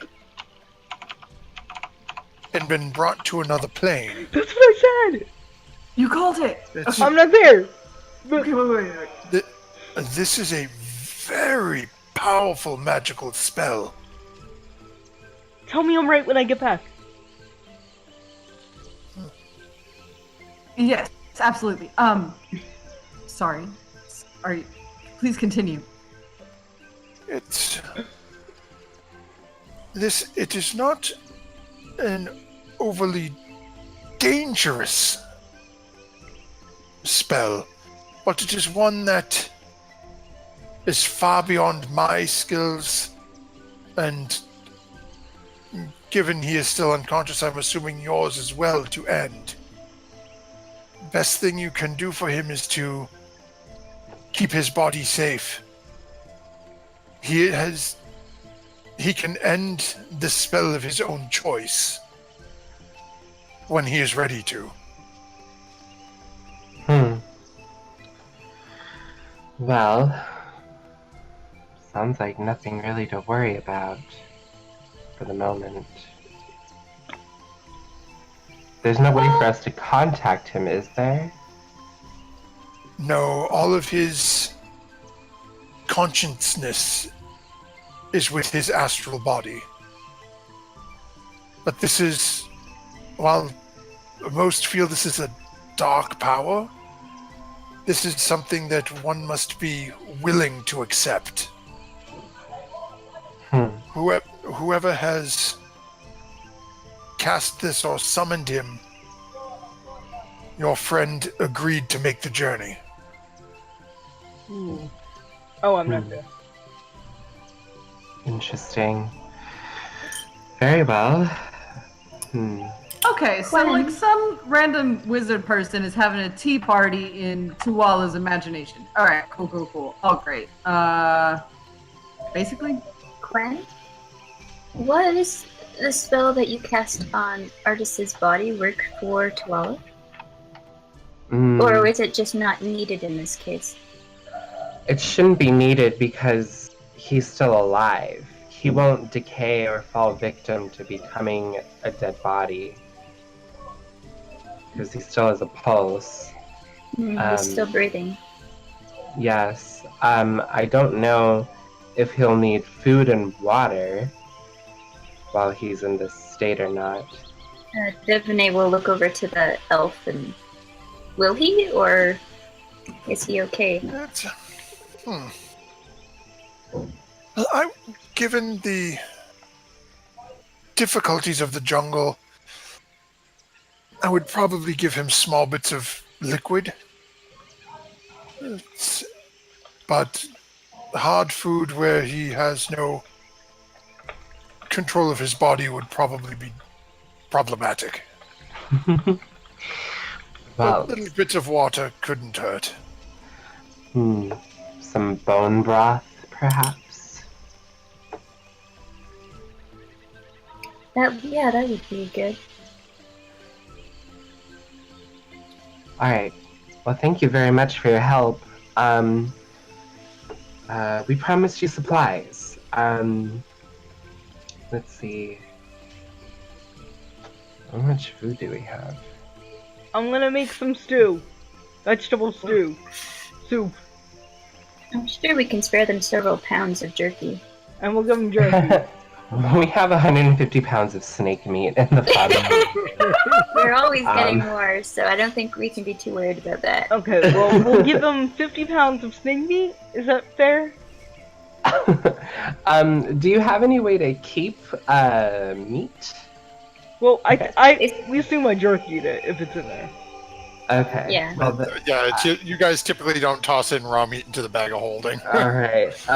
So Quinn will open up the bag of holding, count out 50 pounds of snake meat, and then place it. And I'll make some fresh vegetable soup with the DM's discretion. If I need a high enough survival check. Okay, let's see.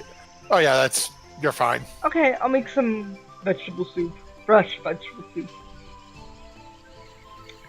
Okay, so as Solana's over making some stew with the different root vegetables that she was able to collect, Quinn supplying 50 pounds of dried snake jerky to the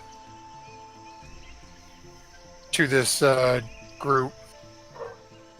Devaney, Melik, what would you guys be doing in the interim? Devaney wants to know why this group was in the jungle in the first place. And how they got so lost. If they are taking our meat, could I eat one of them in return? No, dude. No, sit Gizzard. down. No. Eat some And jerky. we're giving fair They're to not me. taking it. You just watch as the head sort of cocks and looks at Gizzard. just sort of shakes. It's,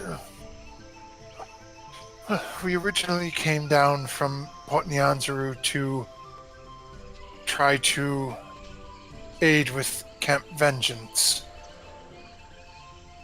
At the point that we arrived, we found the door barred from the outside and heard hideous noises from within, so we fled. Understandably. By the It's a time we good decided thing you to head back, we were lost in the middle of this basin and feels like we've been wandering in circles. Yeah. Hindsight, good call on Camp Vengeance. Zombies. In any case. Yeah, that's did. Whole lot, yeah. A lot of zombies. T-Rex zombie. Missed that. I mean, just out of curiosity, like, what do you mean help Camp Vengeance? What were they up to? They were not receiving the supplies they needed. They were running low on individuals. Something about the commander there trying to press gang people into aiding them. Yeah. Yeah, he's a jackass. We had some small group of, I believe it was 3 or 4 people return to Port Nyanzaru after being threatened with arrest if they didn't escort someone back. Yeah. That's true. When we were there last and everybody was still alive, yeah, they were trying to take back Camp Righteous. Said there was a zombie problem. If you wander around Chult long enough, you're bound to run into more than a few of them. Yep, we have. They're no fun.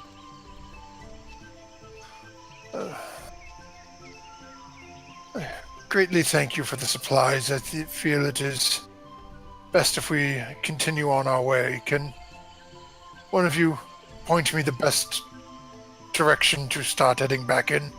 Soup's on though. Here, take the soup. Sure. Quen pulls out dagger, places it in his palm, and locates north. Okay, so it's, as you point out, north is one.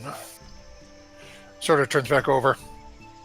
And again, you hear that same sort of grating, almost, language. Devaney, what languages do you speak? Sylvan and Draconic. Less common. Let me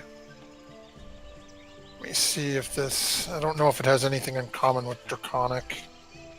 Don't think so, but just double check.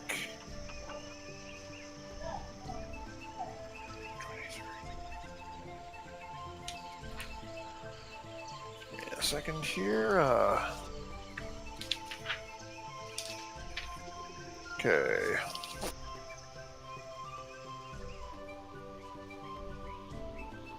Okay. So, no, you don't have anything. You get the same sort of sense as the others did, as some of the sounds you're hearing put you almost in the mind of the sounds you hear from like logs crackling in the campfire. It's a very sort of odd sound for someone to be making during talking, but again, as the two of them say for a couple of odds, and you see the other one just sort of chuckle and point at the gentleman you've been speaking with. He says, thank you again. I had to tell my friend here that he was correct initially, that I was leading us the wrong direction. Yeah, once you find the big river, you can just follow that all the way back. And go around the pyramid. Yeah, just go around the pyramid. Pyramid? It's a new feature. It's a new landmark to help you get back to Port Nyanzaru. Don't worry about it. I do have a couple quick questions, though, just for funsies. First of all, what's that language you're speaking? As a purveyor of the linguistic arts, I'm very curious about these things. Well, it is primordial, the language spoken by the elementals. Wow. That's cool. Pretty fancy lingo. Quite an accomplishment there. I say the same thing. As he turns and looks and says, you have been kind enough to help us, so I suppose it can't hurt. And he reaches up and pulls the hood that's been half covering his face. And you can see the right-hand side of his face is scarred horrendously and looks almost melted. Oh. Quick question. Does it look Had like that little runnings. girl? That little girl. The one that was claiming to be Artis's daughter. Yes. No, not at all. Oh, This good. hers looked almost more like scales. This, looking at this, you all have seen this sort of effect before on Nanny Poo Poo, on some of the grung. This is damage caused by a direct high-intensity flame. Oh. Okay, cool. And cool, cool. it's the front half of the right side of his face down his neck. It's when you deal with some of the things we deal with, especially down near the peaks of flame. Oh, great. And down as you get closer to Omu? Ataz, the Klawazi. There are things that are best not to be disturbed. All right. Wow. Heavy. Okay, so my question amount actually jumped to 3, but we're 1 down. So I'm gonna bump whatever. Next question. How long y'all gonna be staying in Port Nyanzaru? Because we'll be stopping up there, and I would love to continue this conversation at some point in more detail. I currently reside in Port Nyanzaru. Oh, cool. It's What's your name? Yeah, oh my gosh, it's been like 30 minutes or an hour or maybe more. What's your name? Melik? I Solana. think it's a pleasure. Solana, you as well. My name is Felsa. No.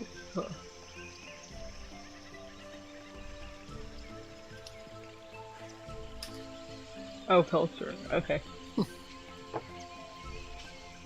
Great. Okay. We'd love to look you up sometime.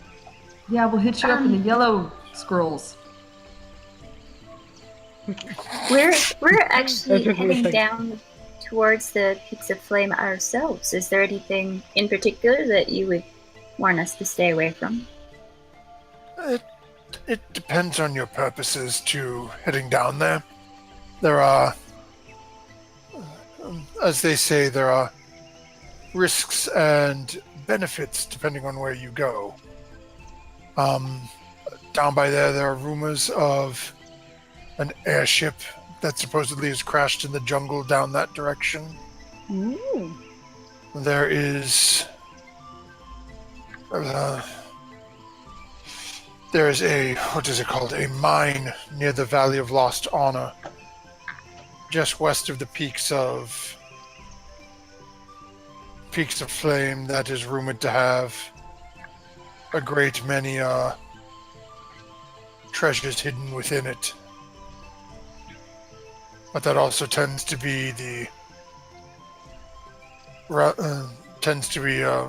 near Tinder's circle, so it's not wise to spend too much time down there. What's Tinder's circle? Do we know that? But, no, Tinder is a being. Oh! It's Oh, we don't a want to being of great power. Oh, sorry. Sorry. Okay, we won't. But, yeah, okay. Yes, Awkward. she is not a friendly creature to those who intrigue in warm hot mine.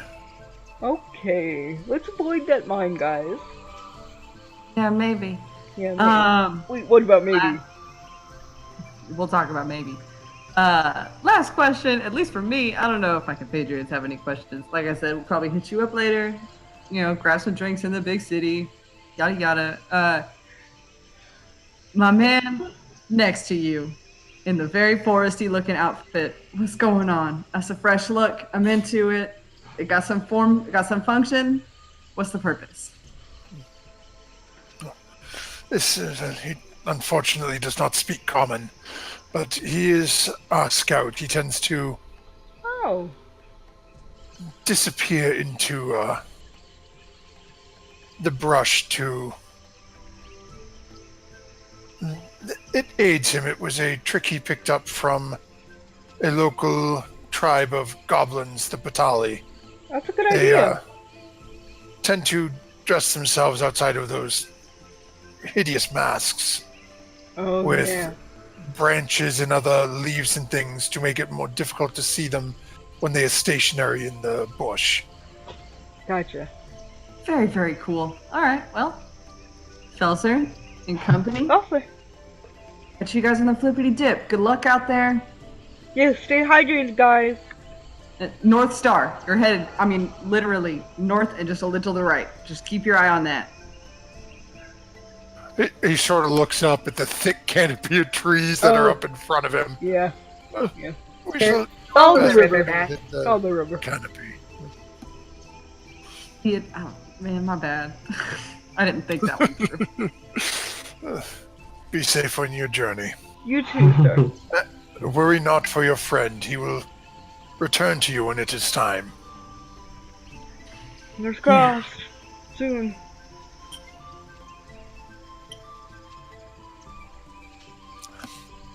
So as that as you guys watch as Felser and his party start to following the point of Quen's dagger bookmark, start heading north. And this will probably be the best point for us to take tonight's break. We're a little later than usual. Oh, sorry, folks. Thank you, everyone, for joining. Who's been hanging out with us. Twitch, Guy to Go, Digitio, everyone stopping in saying hello this evening. And yes, Sarah's Gizzard is award-winning. We may have to replace Gizzard with Sarah Gizzard. Never. It's just more believable. It is amazing. So with Love that, you, we'll JJ. take a quick 5 to 7 minutes. We'd love him if he was here. He needed the night off, That's so true. on JJ.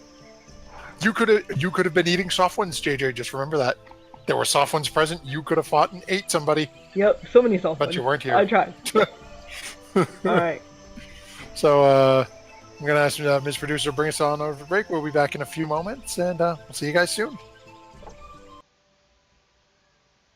And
Good evening and welcome back, everyone. Thank you for putting up with our brief break as our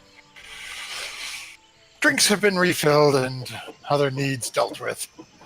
Our party has been, so far, dealing with the somewhat comatose Tuala, come to find out through a kindly elven half-burnt mage named Felser that Tuala is currently under the impact of the spell Astral Projection. As our party has been advised, it is a very powerful enchantment or spell that is well beyond anyone's ability to forcibly remove him from, but he is able to leave it of his own accord when he's ready.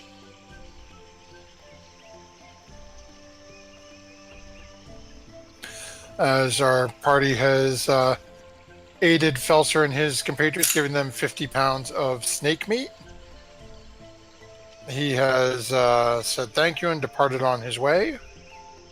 The remainder of the day is yours.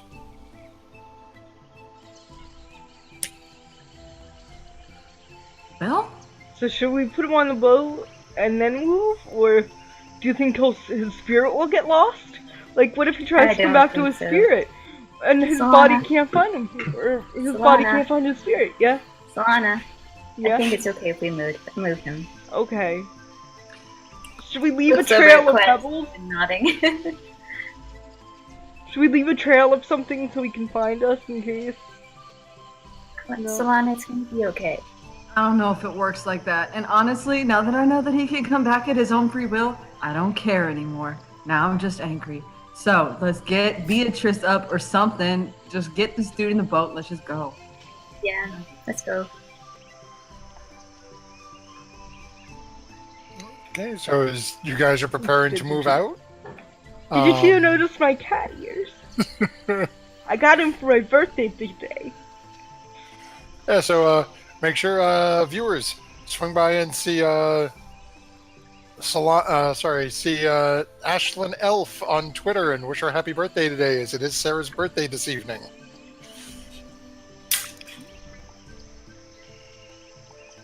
Random weird noises from my room. Anyway, Oh well. so as it's you guys only the managed ghost. to get it's Tuala's astral body here throwing stuff around. Oh no! That's You're the where one he that went. took him. You're the one that took his soul out of his body. Whoa. Dolphin! Oh, Buffett had 9 level spells. That fight would have got a whole lot different. So as Thanks, Digitio. as you guys get everything piled up and ready to go, who is taking point on your travels? Do you want me to do survival? With bookmark? Okay. Mm-hmm. And we'll load everything into the boat, including Tuala. I will watch him. He will not move when I'm here. Not a Divinate single keeps an piece eye of on him. Gizzard.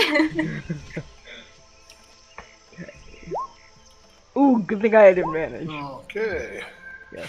So as Sally gets everything packed up, and while it seems like you guys, it feels like it's been longer for you, but it's not even lunchtime yet. Everything that you've dealt with between Tuala this morning, Felser and his group, it seems to have all happened in almost a surreal time frame. So as Solana and you guys board up the boat, continuing heading southbound, you go through without any real problem through the day. Nice. Managed to make camp on the first evening, get everything situated again. Evening goes nice and smooth for you. Next morning you wake up.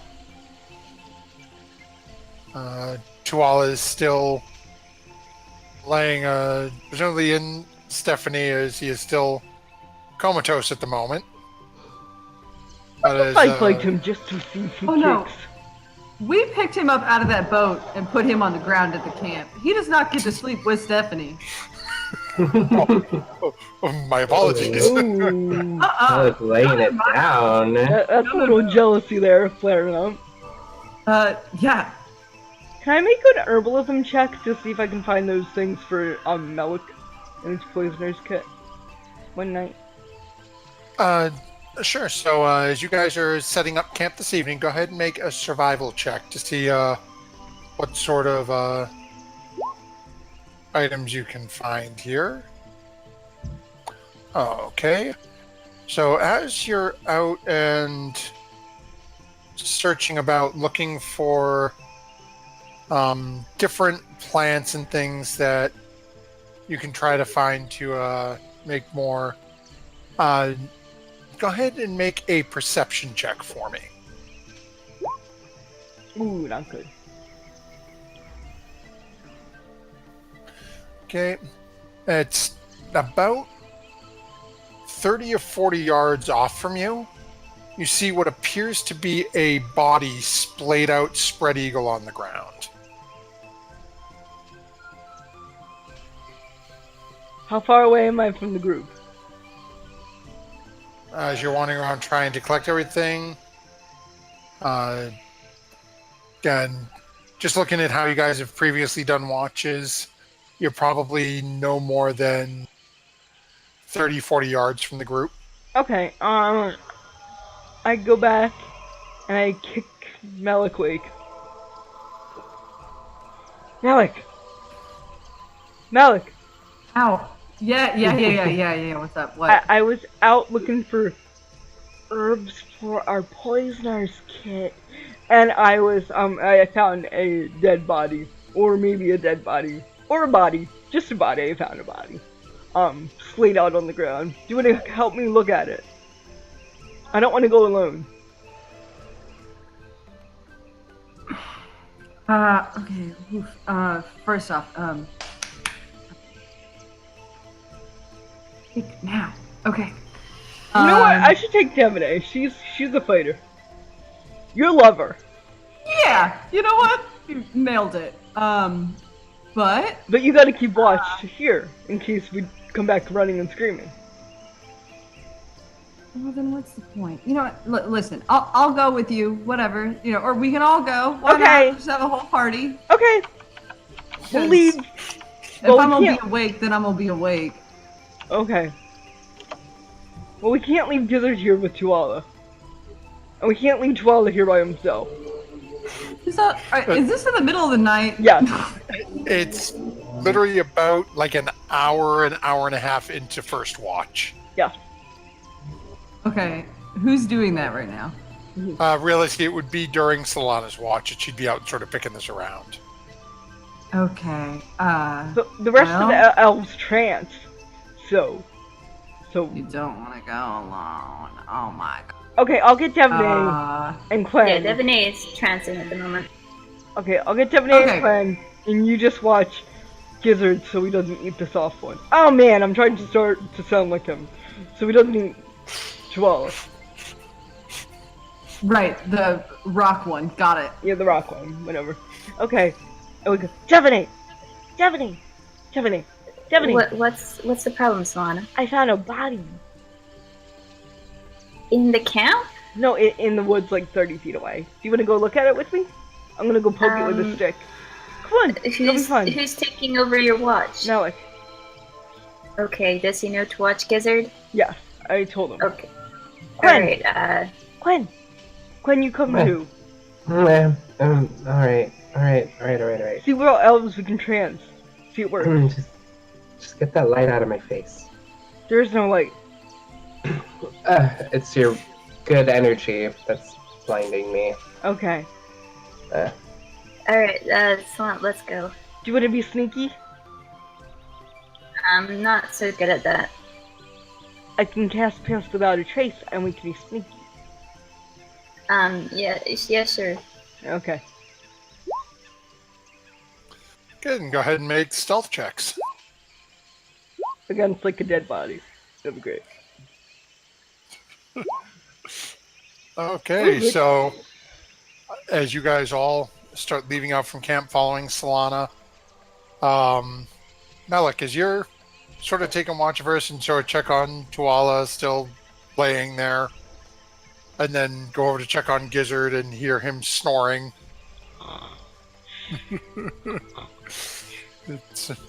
By the way, when I am next to Tuala, I do give him a little kick in the shin and just jerk, and then move on. I'm pretty pissed. For the other three of you, Solana leads you up and you're sort of dodging bush to bush, tree to tree to stay out of the line of sight. As Solana points out this body as you guys get a little closer. Go ahead, all three of you make perception checks for me.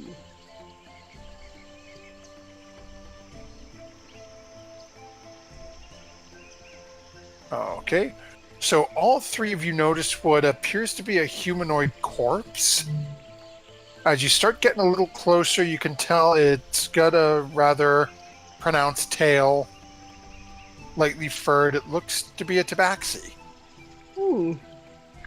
But Solana, you're the one who notices it first from furthest away. It doesn't look right.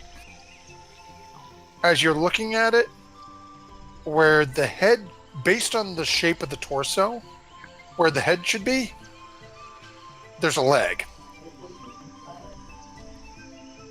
Where the leg should be, there's an arm. The other leg is a head. Guys, this is really gross, but the limbs are wrong. Quinn, do you sense anything magical about this? I cast Detect Magic. As you cast a spell and wait, it's move a tiny bit closer to get in range, and you're getting nothing. And from a magical standpoint, it's just a body. Alright, I'll go up and examine it. Yeah, I will too. I want to see if things are like sewn together. So as the two of you walk up and sort of look down, and Devaney, your thought is spot on the money, as you can see that this individual was very obviously killed and had their limbs removed and then stitched on in the wrong spaces. Ew. Gross. And it is very crudely done. This is not someone who has any sort of skill with this. Why would somebody do this and then just leave them there? Or here? Bait? Maybe, but Amateur why would somebody be taxidermy. wandering through That wild lion. the jungle in this spot? I don't know. Can I What make other things are around the body? yeah, can Is it just jungle? I make a medicine check to see how he died? Sure. Go ahead. And Quan, as you're looking, it's a clearing. You can see trampled. It's like most of it happened here. And Solana, with that medicine check, as you're looking and Quen's noticing the same thing, there is a large amount of blood around the body. You don't see any direct wounds on the torso. With that medicine check, you're pretty sure this individual died of being dismembered. Okay, they died from being dismembered. So I think that we should walk away and camp really far away from here. You want us I'll to move say- our camp now? I'd rather move the camp than die from dismemberment. I'm pretty sure we would hear you screaming before that happens, Lana. I think that we should not hear me scream at all and move. Or should we investigate? Wait, did you say the bushes were trampled down? Yeah, as Quen was looking, so as you were examining the body, Quen was looking at the area.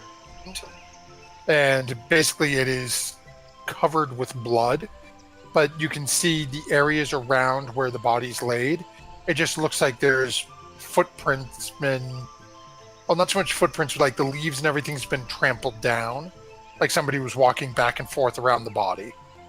And sewing it up. Okay. Can we tell where the footprints went? Which direction? Go ahead and make a survival check. They go off about 40 feet to towards the east, and then disappear into some what appears to be somewhat shallow water. Oh, great. Gross.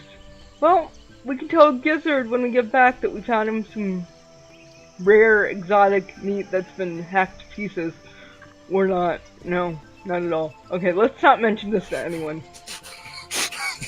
Let's not speak about this ever again. Well, if you feel more comfortable, Solana, we could double up on watches. Okay, let's do that. Yeah, I don't feel safe with this whatever around. All right, then let's head back and inform Malik. So, while all this is going on, Malik, what would you be doing? Keeping watch? I mean, pretty grumpy about it. I don't know, just waiting very impatiently. Doesn't seem to be much going on beyond Gizzard snoring this evening. Somehow that's even worse. Great. Eat the soft ones. Oh my god. Eat the soft ones. See, at least I have character growth. He's got one. He's got one. So about 10 minutes or so goes by, and eventually you see your compatriots coming back to you through the darkness. Did you get those herbs? No. So there's this creepy thing in the forest that's like a tech-savvy with its limbs all sewn on in different places of its body. And that's how it died. Dismemberment. It's really gross. I don't recommend Yeah. it here. So What? Yeah. instead of moving, we decided that it'd probably be best if we doubled up on watch tonight. Yeah, okay, great. What? Does it have a mouth? It has So a head. what happened is that somebody chopped all its limbs off and its head, and then I got sewed that them part. on. Oh, do you want to ask The wrong what killed it? spot. Yes, the head still seems to be Yeah. intact. Sick. I mean, okay, pretty gross. Granted, pretty gross. But what a story. Do you want to Right. go talk to it now? Yeah. Finally a reason to be awake. Well, why don't you take somebody else and the rest of us can stay here? I'll Or- go with you, Melik. You're gonna... You know what, Solana? You my girl. Let's... Okay, let's go. Yell do if this. you have trouble, please. I will Gotcha. yell I can very do that. loudly. So you guys head back over that direction, and I still once pass without a more. trace on. If that matters, probably Okay. not. well, it depends. Are you guys trying to go in quiet? Yeah, let's do that. Let's go quiet again. Right, Okay, I'm so- quietly with a skip in my step, though. Go ahead and make a stealth check for me if you both would.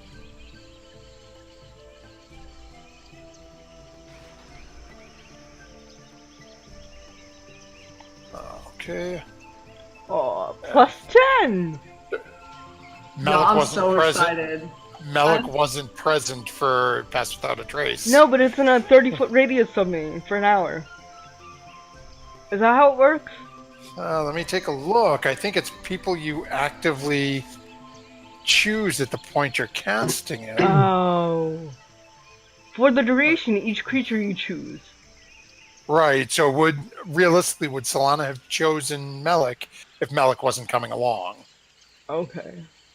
But it's for the duration, so I thought that meant like even 15 minutes in I could choose someone. No, it's when you cast a Okay. spell, it's that point, and it lasts up to an hour for those individuals. Okay. Well, Malik, So as you are creeping as silently as an ethereal mouse, Melik is almost full sprint, skipping and hopping and excited at the prospect of this. That's gross, Melik. That's really gross. His head is We where all his have foot should be. character flaws. His head is where his foot should be. You nasty.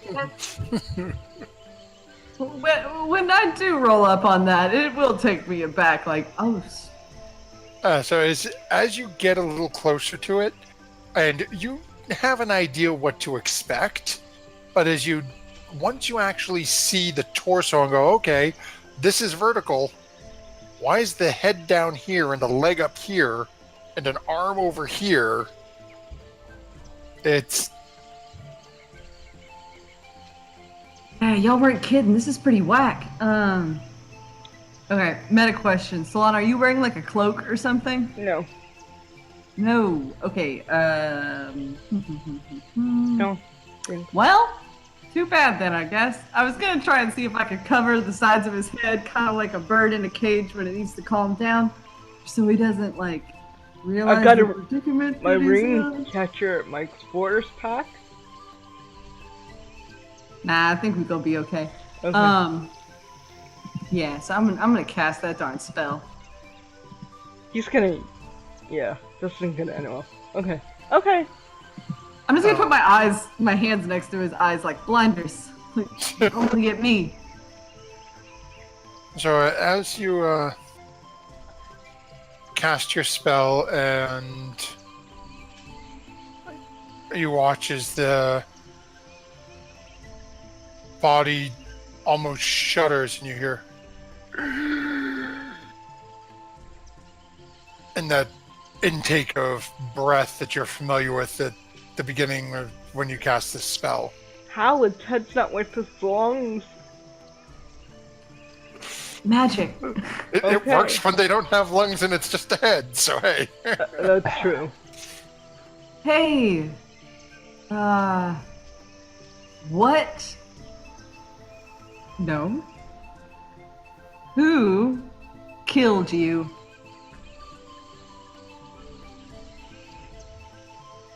I do not know its name. Holy. What did they look like?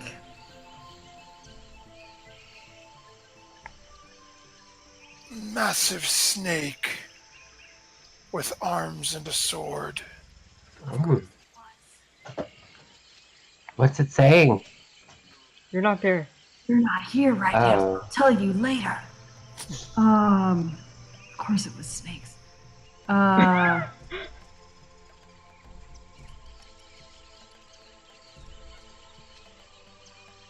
Oh gosh. Quick sidebar with Solana. What else should I ask?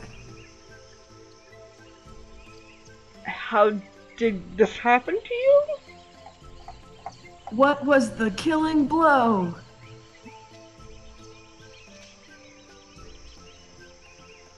They took one of my legs, and then my arms, then my head. That's all I remember. Yeah, that'd be enough. To remember for years. That's fair. I'm gonna remember this for years. This is terrible. Did you attack first or them? No, they were hunting me. Why? Yeah, why? As in for food or because you are a target of some sort? Of importance? For food, they eat things like us. Uh-huh. Alright, that's my 5, but Solana, why didn't they eat him? Maybe. And as you hear that, the breath. Well, did they? Does he have blood in him? Oh yeah, there's blood everywhere. Crap. No, there's none in him anymore. Well, I meant like, did they suck him dry blood like spiders or something? But then I have no idea. Go ahead and you can medicine check if you're looking for that information. And as you check, you don't see any like individual puncture marks on the body, Oh, okay. but at the same point, you sort of think, they cut off a leg. Depending on how large this thing was, they could have just picked it up and, Yeah. hey, it's a juice box. Okay. Let's go back to camp. Kid.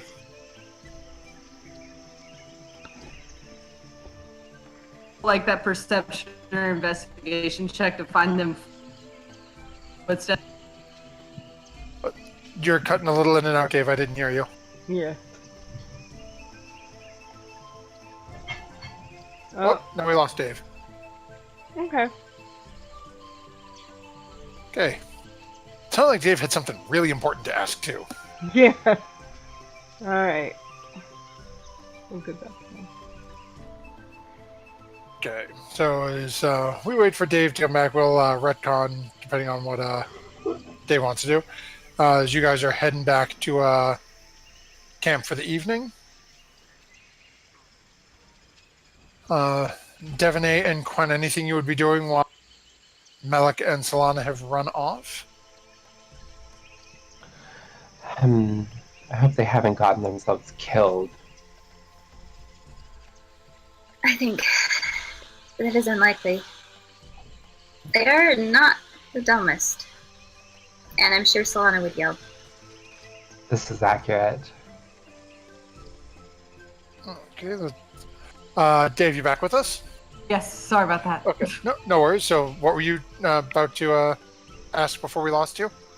I'm gonna ask if I could roll like perception or investigation real quick around the scene. I'm trying to find those footsteps again. Okay.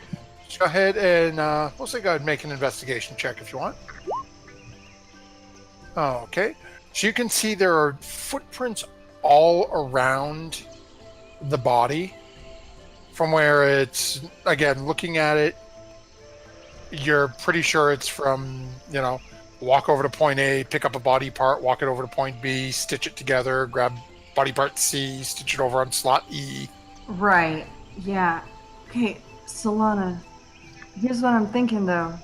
So a big old snake thing with arms killed it, right? Mm-hmm. Snakes don't got legs. So Oh. the snake killed it. Something else put it back together. Oh. I don't understand. I mean, I don't know if it was maybe like an act of potentially good faith, like somebody tried to stop the snake thing from eating it and then was like, I'm gonna fix the situation, and then like was really bad at it. Like the or worst what? cleric ever. Yeah, like the worst of either of us. We're not even that great, but like real bad. Or just a super sicko, but Yeah, let's go with the just a super snake. sicko. Okay, I'll let's be erring on the side of caution. let's say this is a Gacy situation, and let's just go back to camp and keep very vigilant. Cool, Ever and on the way vigilant. back, tell me about Gacy. Okay. Awesome. So we now have a canon. What else have a serial killer goes by the name of Gacy? George Willis Gacy. George Willis, of course. About 15 minutes or so goes by, and Devaney and Quen, you see Solana and Melik making their way back into camp. See, they're fine, Glenn. Thanks for Well, warning. how'd it go? Kind of weird. So, dude said he got killed by a big snake thing, but there are a bunch of footprints around there, so I'm kind of thinking he got killed by a snake thing, but then something with feet came and put it back together, and I'm kind of Same worried thing with something arms, though. feet It is wasn't a weird snake sicko. thing. Big snake thing? With arms. With arms. With arms? Did he say Yeah, the snake so, thing like- had feet? Can I make a check to see if Quen is aware of a snake things with arms? Sure, go ahead and make a nature Wasn't- check. Wasn't the Ooh, lady nature. at Oralunga a snake thing? So Quen, you're not really sure, And yes, Devaney, your memory does serve you correct. The Saja and Baza at Orlunga was in fact a Naga. Oh, Half woman, half snake. And Solana, you are remembering that as okay. Devaney is having that same sort of a thought in her mind. So the woman from Orlunga came all the way here and made a creepy zombie thing. I don't think that would be the No. case. Okay, never mind. No, I'm sure there's more like her. Oh, okay. Just like there's more than one widow. To be honest, the way it sounded to me was that there was one of those, what'd you call him? Naga? Naga. One of those Nagas came to hunt him. And I'm assuming that after the murder took place, something else came in and interrupted that. I know you make fun of me, but I can speak to plants and ask the plants if something else came after the snake thing. But, plants. So, you could make fun of Solana, or you could actually, listen to Solana. No, that would have, you're so right. That would have been super, super duper helpful while we were there. So next time. Okay, just We can always go back. I don't want to go back. That'll be my third time, and I have a feeling that I'm gonna vomit. You don't have to look at the body. You can just look at the plants. And the blood's all over the plants. Fine. Definitely, if you go with me the third time, I'll ask the plant. I'll go with you. Will you hold my hand? Sure. Okay. I definitely look that up. Let's go. Sorry. Okay. We'll go back. Again! So as Solana makes her third trek back to the realm of the corpse and casts her spell, and can you go ahead put it in the chat for me? I never remember speak with plants that well. Yeah, it's just basic, yes or no questions, but yeah. Solana's gonna get to the bottom of this. Yeah. Yeah, limited sentience animation and the ability to communicate with you. Creatures Okay, to the pass, past, so. Oh, okay.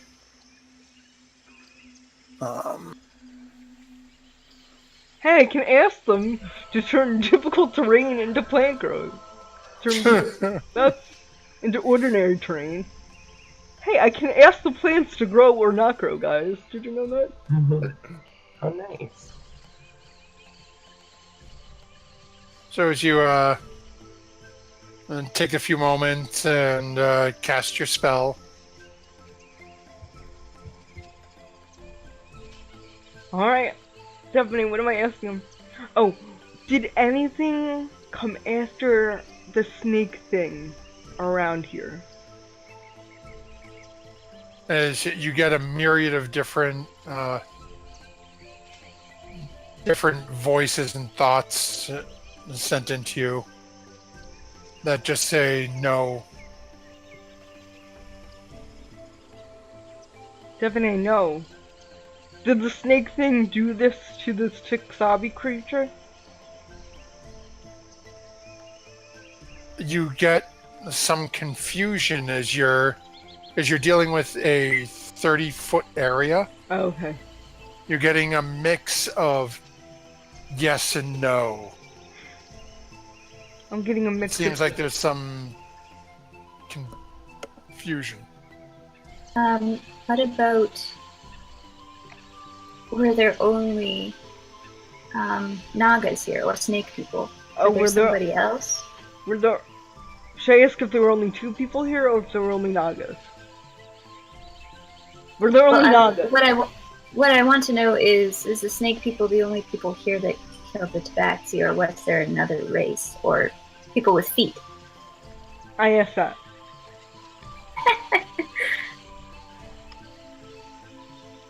You get what you interpret to be a very blank stare. It seems like that's a little much for them. Okay, were there 2 of them or more?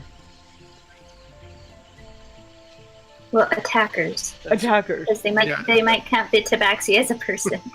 You get a yes back. Okay. Wait, a yes to which? Were they Two all... or more. Ask if they were all snake people. Were they all snake people? You get a no.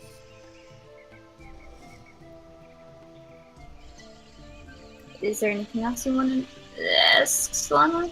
No. I'm still holding Devaney's hand. Okay, thank you, plants. Have a nice night. Grow very well. As you watch as you say that and they start to try to push and grow a little more. And assuming Solana is trying to avert eyes, Devaney would probably notice little blades of grass starting to sprout through where the stitching isn't quite together between some of the body parts. That's gross. Plant food. Yeah, I'm not... Solana will, Devaney will go out of her way to avert Solana from that anyway, and just lead her back to the camp. Okay. Oh, the plants like you. Yeah, that was nice. The ones that weren't covered in gore. Yeah. Okay. So, I don't know what we learned. Devaney, what did we learn? I need to go rock in the corner by myself for a little while. Well, I'll go over it with everybody else once we get back to camp. Okay. So we get back to camp. A couple minutes back here. Back to camp for the third time this evening. Solana's like, okay guys, I'm fine. This is cool. This is the new normal. I don't think anybody needs to make an insight check to know there's something seriously wrong. Okay. Yeah, and I will relay all the information we found out that there definitely was somebody else besides a snake person to leave the footprints. Yeah, we knew that though. Yeah, but we weren't sure, because I think some snake people have feet. Do they? I did not. I'm not a zoologist, but wouldn't that make them not snakes anymore? Half snakes? And just, the other half? Like I a don't know. Maybe. So, sort of like a mermaid, but backwards, and a snake. Snake head, but human feet. Oh, so Moana, when Maui's got the shark head. Oh, that's even... Shark head. Snakehead. Snakehead. There we go. That might be worse. Oh boy. And now we'll rock a little bit with that contemplation. Yeah, let's rock together. Isn't this fun? Well, No. You guys rock. I'm going back to bed. If you need me for a later watch, just let me know. Am I on watch still? Why am I on watch still? I shouldn't be left alone like this. Melek's with you. Yeah, we'll chill together for the rest of your watch. It's all good. Okay. Devaney's going back to bed. Quen, what would you be doing as the group has come back to... Quinn already went to bed, even before they came back. Oh. So as you guys come back, you finish up your watches. The rest of the evening seems to go through without any real concern. Guys wake up in the next morning. Solana, do me a favor, roll a D100 for me. Okay.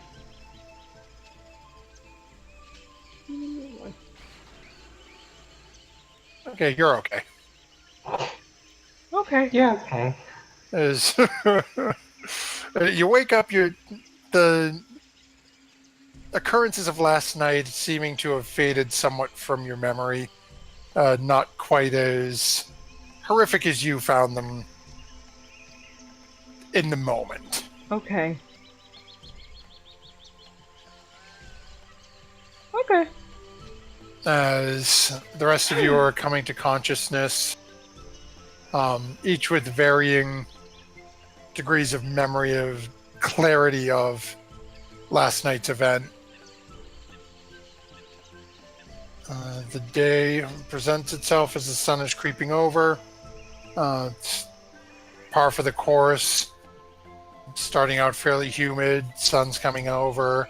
No real rain at the moment, but like it always does in the jungle, you expect it to pop up here and there occasionally. What little makes it through the while in your area in the basin, it's a little more rampant than it was in the jungles where it didn't always make it through the canopy. The day is yours. Let's Talks to the same person for over 2 days. Oh my God, Tuala, wake up. He'll be okay. I have faith that one day he will wake up like a princess in a storytell book. Ew, does that mean we have to kiss him? Devin, you not should move. kiss him. Let me see. No, ew. Yeah, we're gonna get in the boat now before this conversation happens. Is he not dead? Can I eat him now? No. No. Maybe after he wakes up. That is okay. No, like, don't say that. It got Everyone better. just says no in unison. It got better. So I guess while we're traveling today, I do want to attempt to kind of configure some of the Triflower stuff I found into some poison stuff, Oh, okay. inspired by our run-in with the leavings of a psychopath. Okay. So as you guys are getting all set up, I get into your gate. So you managed to find 3 different nectars during your last little adventure: red, orange, and yellow. Which are you working with? Okay, so I'm gonna be real. I know exactly which nectar I want to be working with as a person on the outside of the game. He don't though, so I'm gonna roll a d3. Okay. We're going with orange. So it's the first one. Alrighty then. So let's see. Is that the one you here. wanted? What I wanted. Yeah. Okay. Let's see here. Okay. So let's see here. Okay, so go ahead and make a check using your new kit.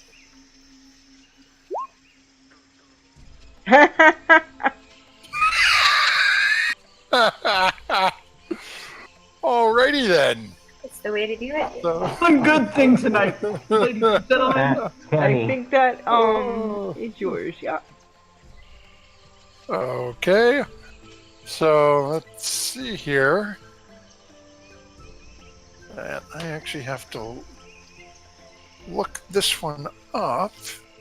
For future reference, what is that check? Like, what do I even use for that? Your poisoner's kit. It should be it's- under your Yeah, but proficiencies and custom skills. but Malik doesn't have proficiency with it.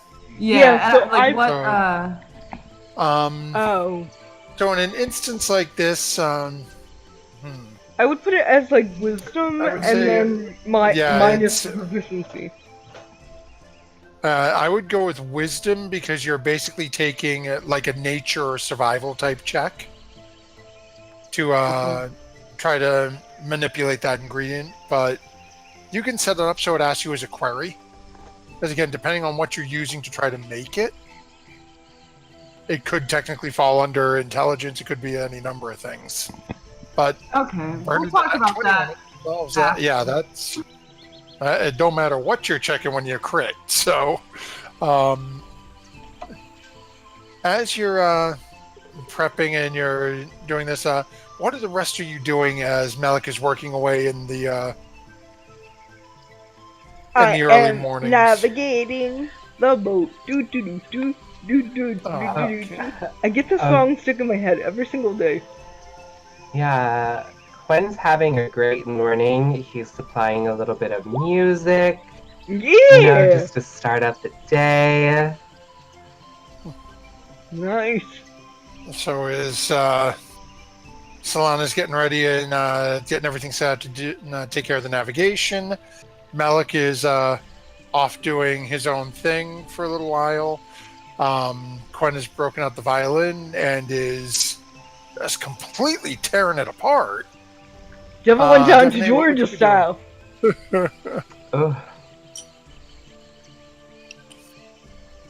Definitely would be bobbing her head along to the music and still keeping an eye on Gizzard to see if he to make sure he doesn't eat anything that he's not supposed to. What? All right, Miss Devonay, come on. Solana, Dance do it me a out. favor. Go ahead and roll another D100. Oh no. As Gizzard is not here, we're going to see if he gives into his animalistic nature. Oh, he's okay. He still wants to, but he has not lost control and just taken a bite out of Tuala as of yet. He Okay. might get tackled. So as you guys are getting everything situated for the day,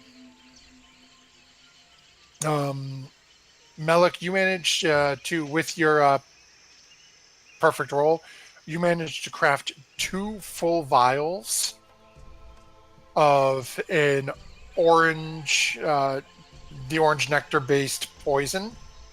Now, if I remember, I believe the orange one, and I thought I just looked at this, but I've already forgotten. The I'm anesthesiac. pretty sure. Yeah, I believe that was like Knock you out for a sleep. minute. Yep. Nice. How many arrows does a vial cover? That, I'll be honest, I will have to check. Okay. 'Cause maybe Yes, you could share some of those arrows because I give you arrows. 60, 40, 40. Let me see if I can see that here. I did make this one by myself, though. No, I extracted it. And remember, I got all the whole. I'm kidding. I'll honor our agreement. Okay. Remember that time Whatever. I got stung and got poisoned and got yeah, that was fun. Okay. Good. Yeah, I'll have to check on it because it doesn't have a nice, easy little spot in here. Yeah, it does. It's just poisons. Let's see. Okay. Okay, so each vial will coat either one weapon or 3 pieces of ammunition. And it lasts for 1 minute should you apply it to a weapon. So you have, using what little bit of nectar you were able to pull from that one flower, you have 2 vials of the orange, we'll call it the sleep poison. And then where you rolled a nat 20, put a note on that, Melik.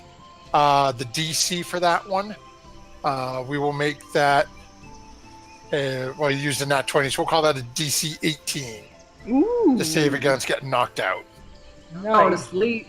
So, Snooze time, baby. and with that, as you guys have finished up your morning preparations, continuing heading down southward, we've got Solana navigating. So if you can make a navigation check for me, Solana. I'm helping. Doesn't matter. Okay. Thank you. So as you and Quen are working through again to Yeah. use bookmarks, make sure you guys are heading on the right path. Once more, you guys start taking off. Melik, Devonay, what would you guys be doing during the travel southwards? This parasol, it doesn't let me bask like I used to. Move to the back of the boat, dude. So I guess I'm bickering with Gizzard. I guess that's what I'm doing. Gets in the way of the sun anyway. What is Hey, wrong move with to the the back of sun? the boat. You can be in the sun if you want to. Let me live with what I make. It's beautiful. The rock man, he is in the back of the boat. He takes up 2 full seats. Devanay will What? point behind the canoe to the raft. You can move to the raft if you want. I might do that. True. Another benefit of soft ones is that they're soft. Sit on him, like a cushion. That is a good idea. I will sit on him.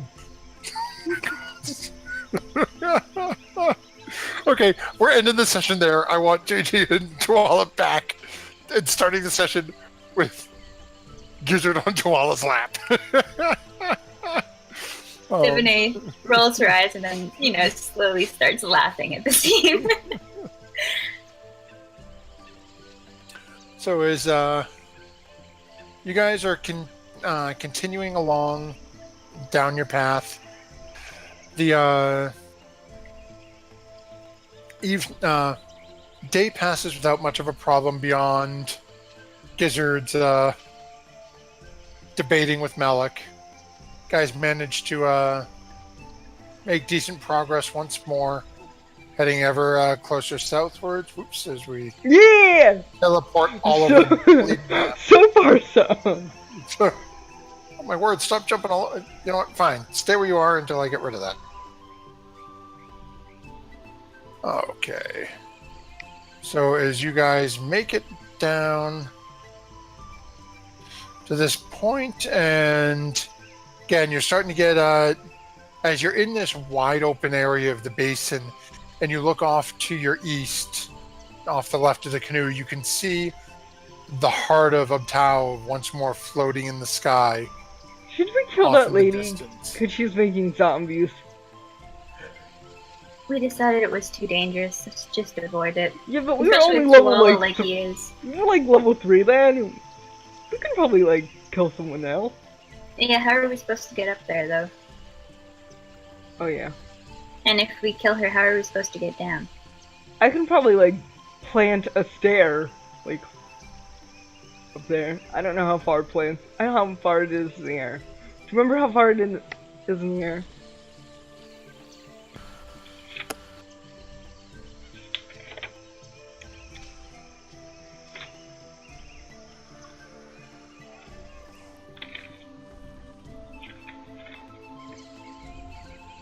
No, I have no idea how far it is in the air.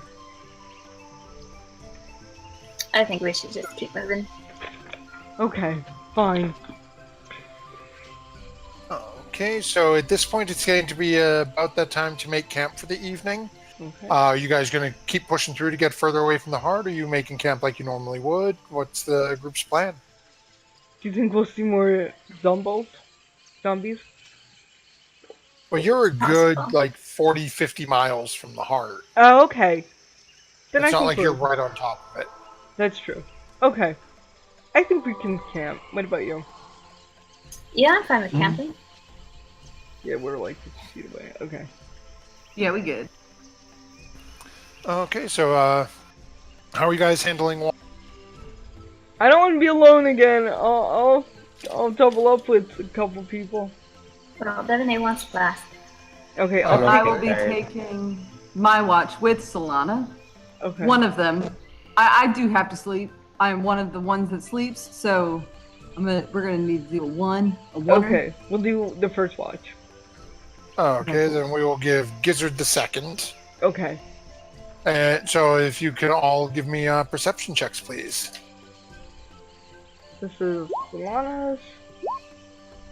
And then where's Gizzard? Okay.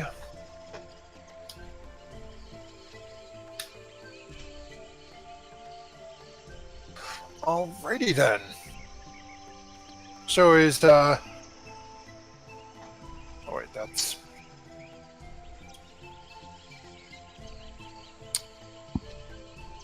silly system. There we go. Okay, so is you guys go into your start taking your watches. Night seems to be moving fairly smooth for everyone. I apologize. Is there anything any of you would be... Nope. I'm going to slip Solana her share, i.e. just enough for 2 ammunition charges of that orange potion. Fair enough. Okay. So is Solana, you can mark that down. So you've got enough of this the sleep poison, again, mark down the DC 18 to cover 2 arrows. Just keep in mind it does only last 1 minute. Okay. So is the rest of your watches seems to go by without a problem. Devaney, do me a favor, make another perception check for me. I was going to say that knowing that Gizzard had second watch, Devaney is going to go over and check Tuala to see if any toes are missing. Okay, so we'll make that. Okay, make that perception check first, or either perception or investigation, whichever you prefer. Yeah, perception. You don't notice anything. It looks like he's okay. They will never know. Alright, and then I guess the second one? Yep, and then go ahead and make a second check. Okay. So as you start your watch, and then you start taking your watch, about an hour into your watch, you notice a strange thing off in the brush about 100 feet or so away from you. Define strange. I think we've been seeing a lot of strange things. Yeah, recently. that's a... Yeah, it's been a whack one. As you're watching, you see a group of 7 humanoids that, up until they moved, were completely invisible to you. Have basically stood up and started walking away, moving southward away. Are they in ghillie suits? Are they... I'm assuming because I know how many there are, can I see if like they're tall enough to be humans or elves, or are they short like goblins or... No, they're decent height. Okay. You'd put them about the same height as you or some of the other people you travel with. Maybe not as tall as Tuala, but...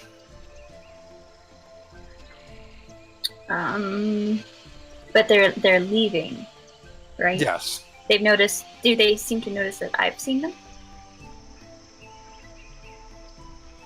Can I tell? Let me check here. Let me see if... Just want to see what their bonus is. Okay, so we will have them... Just for argument's sake, we'll roll this public. I roll 1d20 plus 3. No, it doesn't seem like they noticed that you had seen them.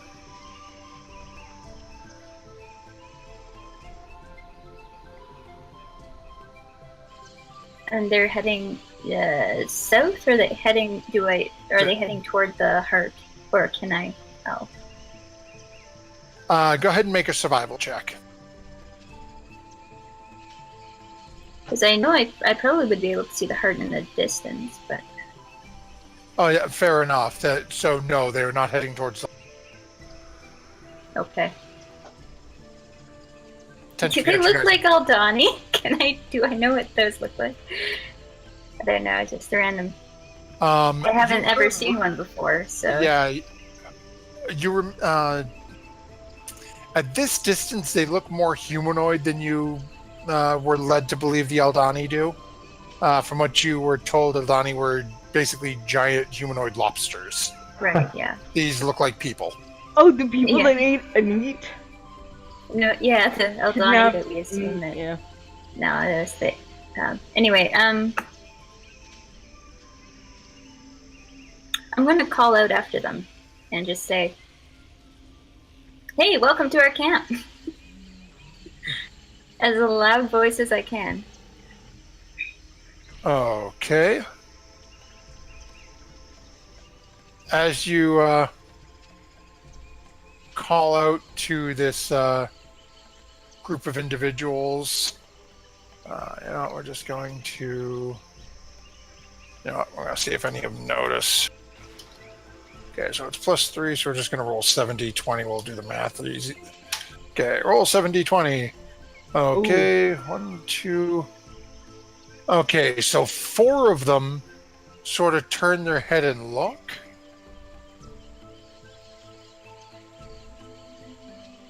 And as you see all of a sudden all the heads start twisting back and forth. Seems they're having some sort of a conversation. And then you watch as they break into a sprint heading southwards, away from you.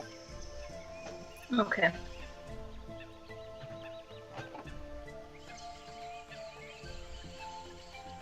So I'm just going to continue on with my watch. There's no point disturbing people if they're not going to fight. And we can't catch them.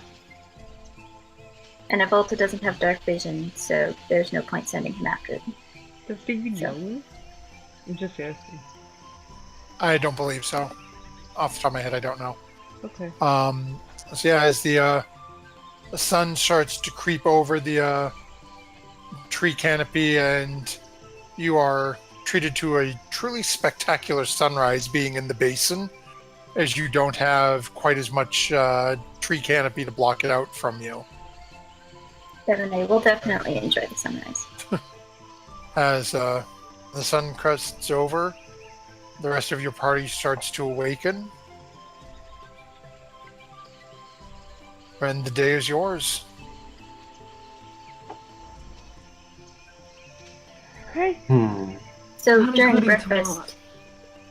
breakfast, Stephanie will report what she saw to the rest of the group. Were they wearing ghillie suits? Well, they might have been, but it was rather dark and I couldn't quite see or make out exactly what they were. But they weren't heading toward the heart. They were heading Look more for south. tracks? You could. Oh. I'll look for We should tracks. try and catch up with them. No, they were moving pretty fast. They were sprinting away. I'm not sure. They looked like they were going to report to somebody, but Oh. I don't know who. I couldn't see. Can I do a survival or nature check to see if I recognize the tracks? Sure, so it takes you a little longer because they were... you go over to the... I can't hear you. How about now? No. Okay. So it takes you a few minutes to get over to where Devonay pointed out where they took off running from. Mhm. So go ahead and make a survival check. And I will tell her I did see 7 of them. Okay. So as you look around, you definitely are able to see signs of people huddling down and basically seems to be stationary for a little while before very, sort of light footsteps heading a little ways south. And then as you get about 20, 30 feet further, you see much heavier footfalls. As you can tell, they started to take off running. They're, at least at the area you're looking at right here, they weren't making any attempt to hide their footsteps. They were just sprinting. Are they like human-shaped footprints, or are they like talons, or are they... So Paw prints? as you're looking at them, they seem to be wearing some sort of shoe. Oh, they're shoe-wearing people. Yeah, you get the feeling that they are humanoid of some, not a typical monstrous race that doesn't wear shoes. It's you can't tell, sandal, flip-flop, military boot. It's hard for you to tell. Oh, But there is a tread to the bottom of the shoes. creepy. People are watching us sleep, guys.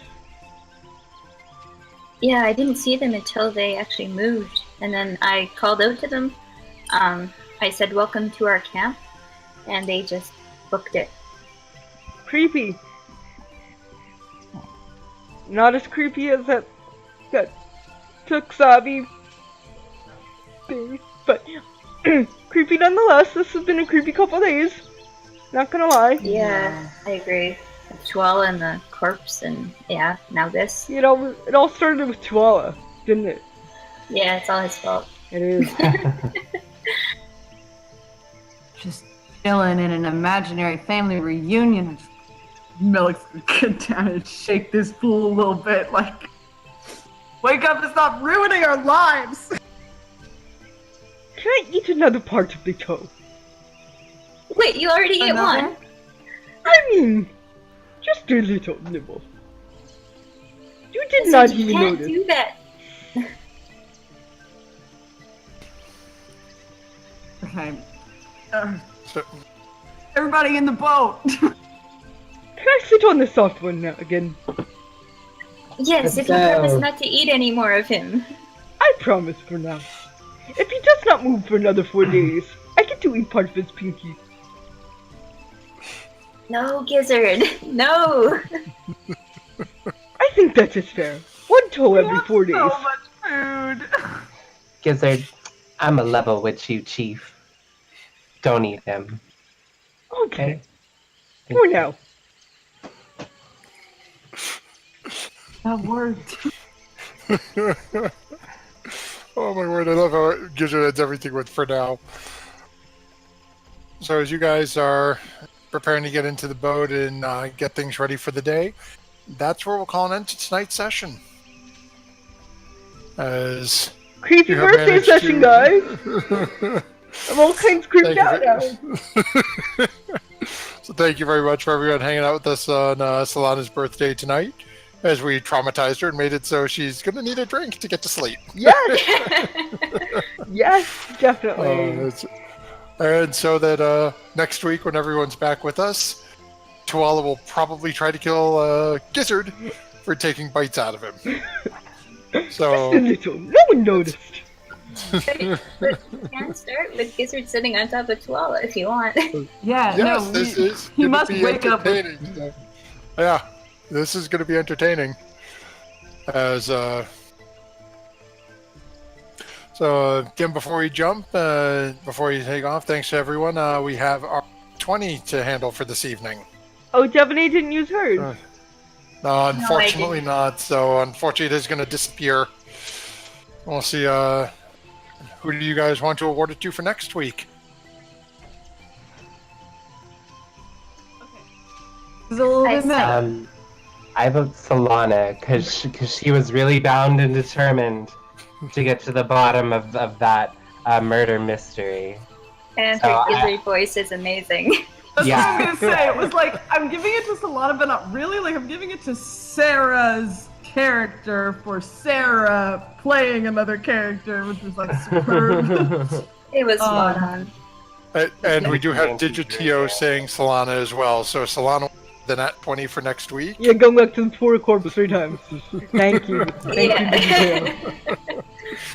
As Yeah, and thank what's you guys. worse is, while Digitio was saying that it was showing inner strength for Solana, we all know it was Sarah getting creeped out, so it's more Yeah. Sarah's inner strength. So I got a little metagamey here, but hey, Yes, who cares? It's Monday.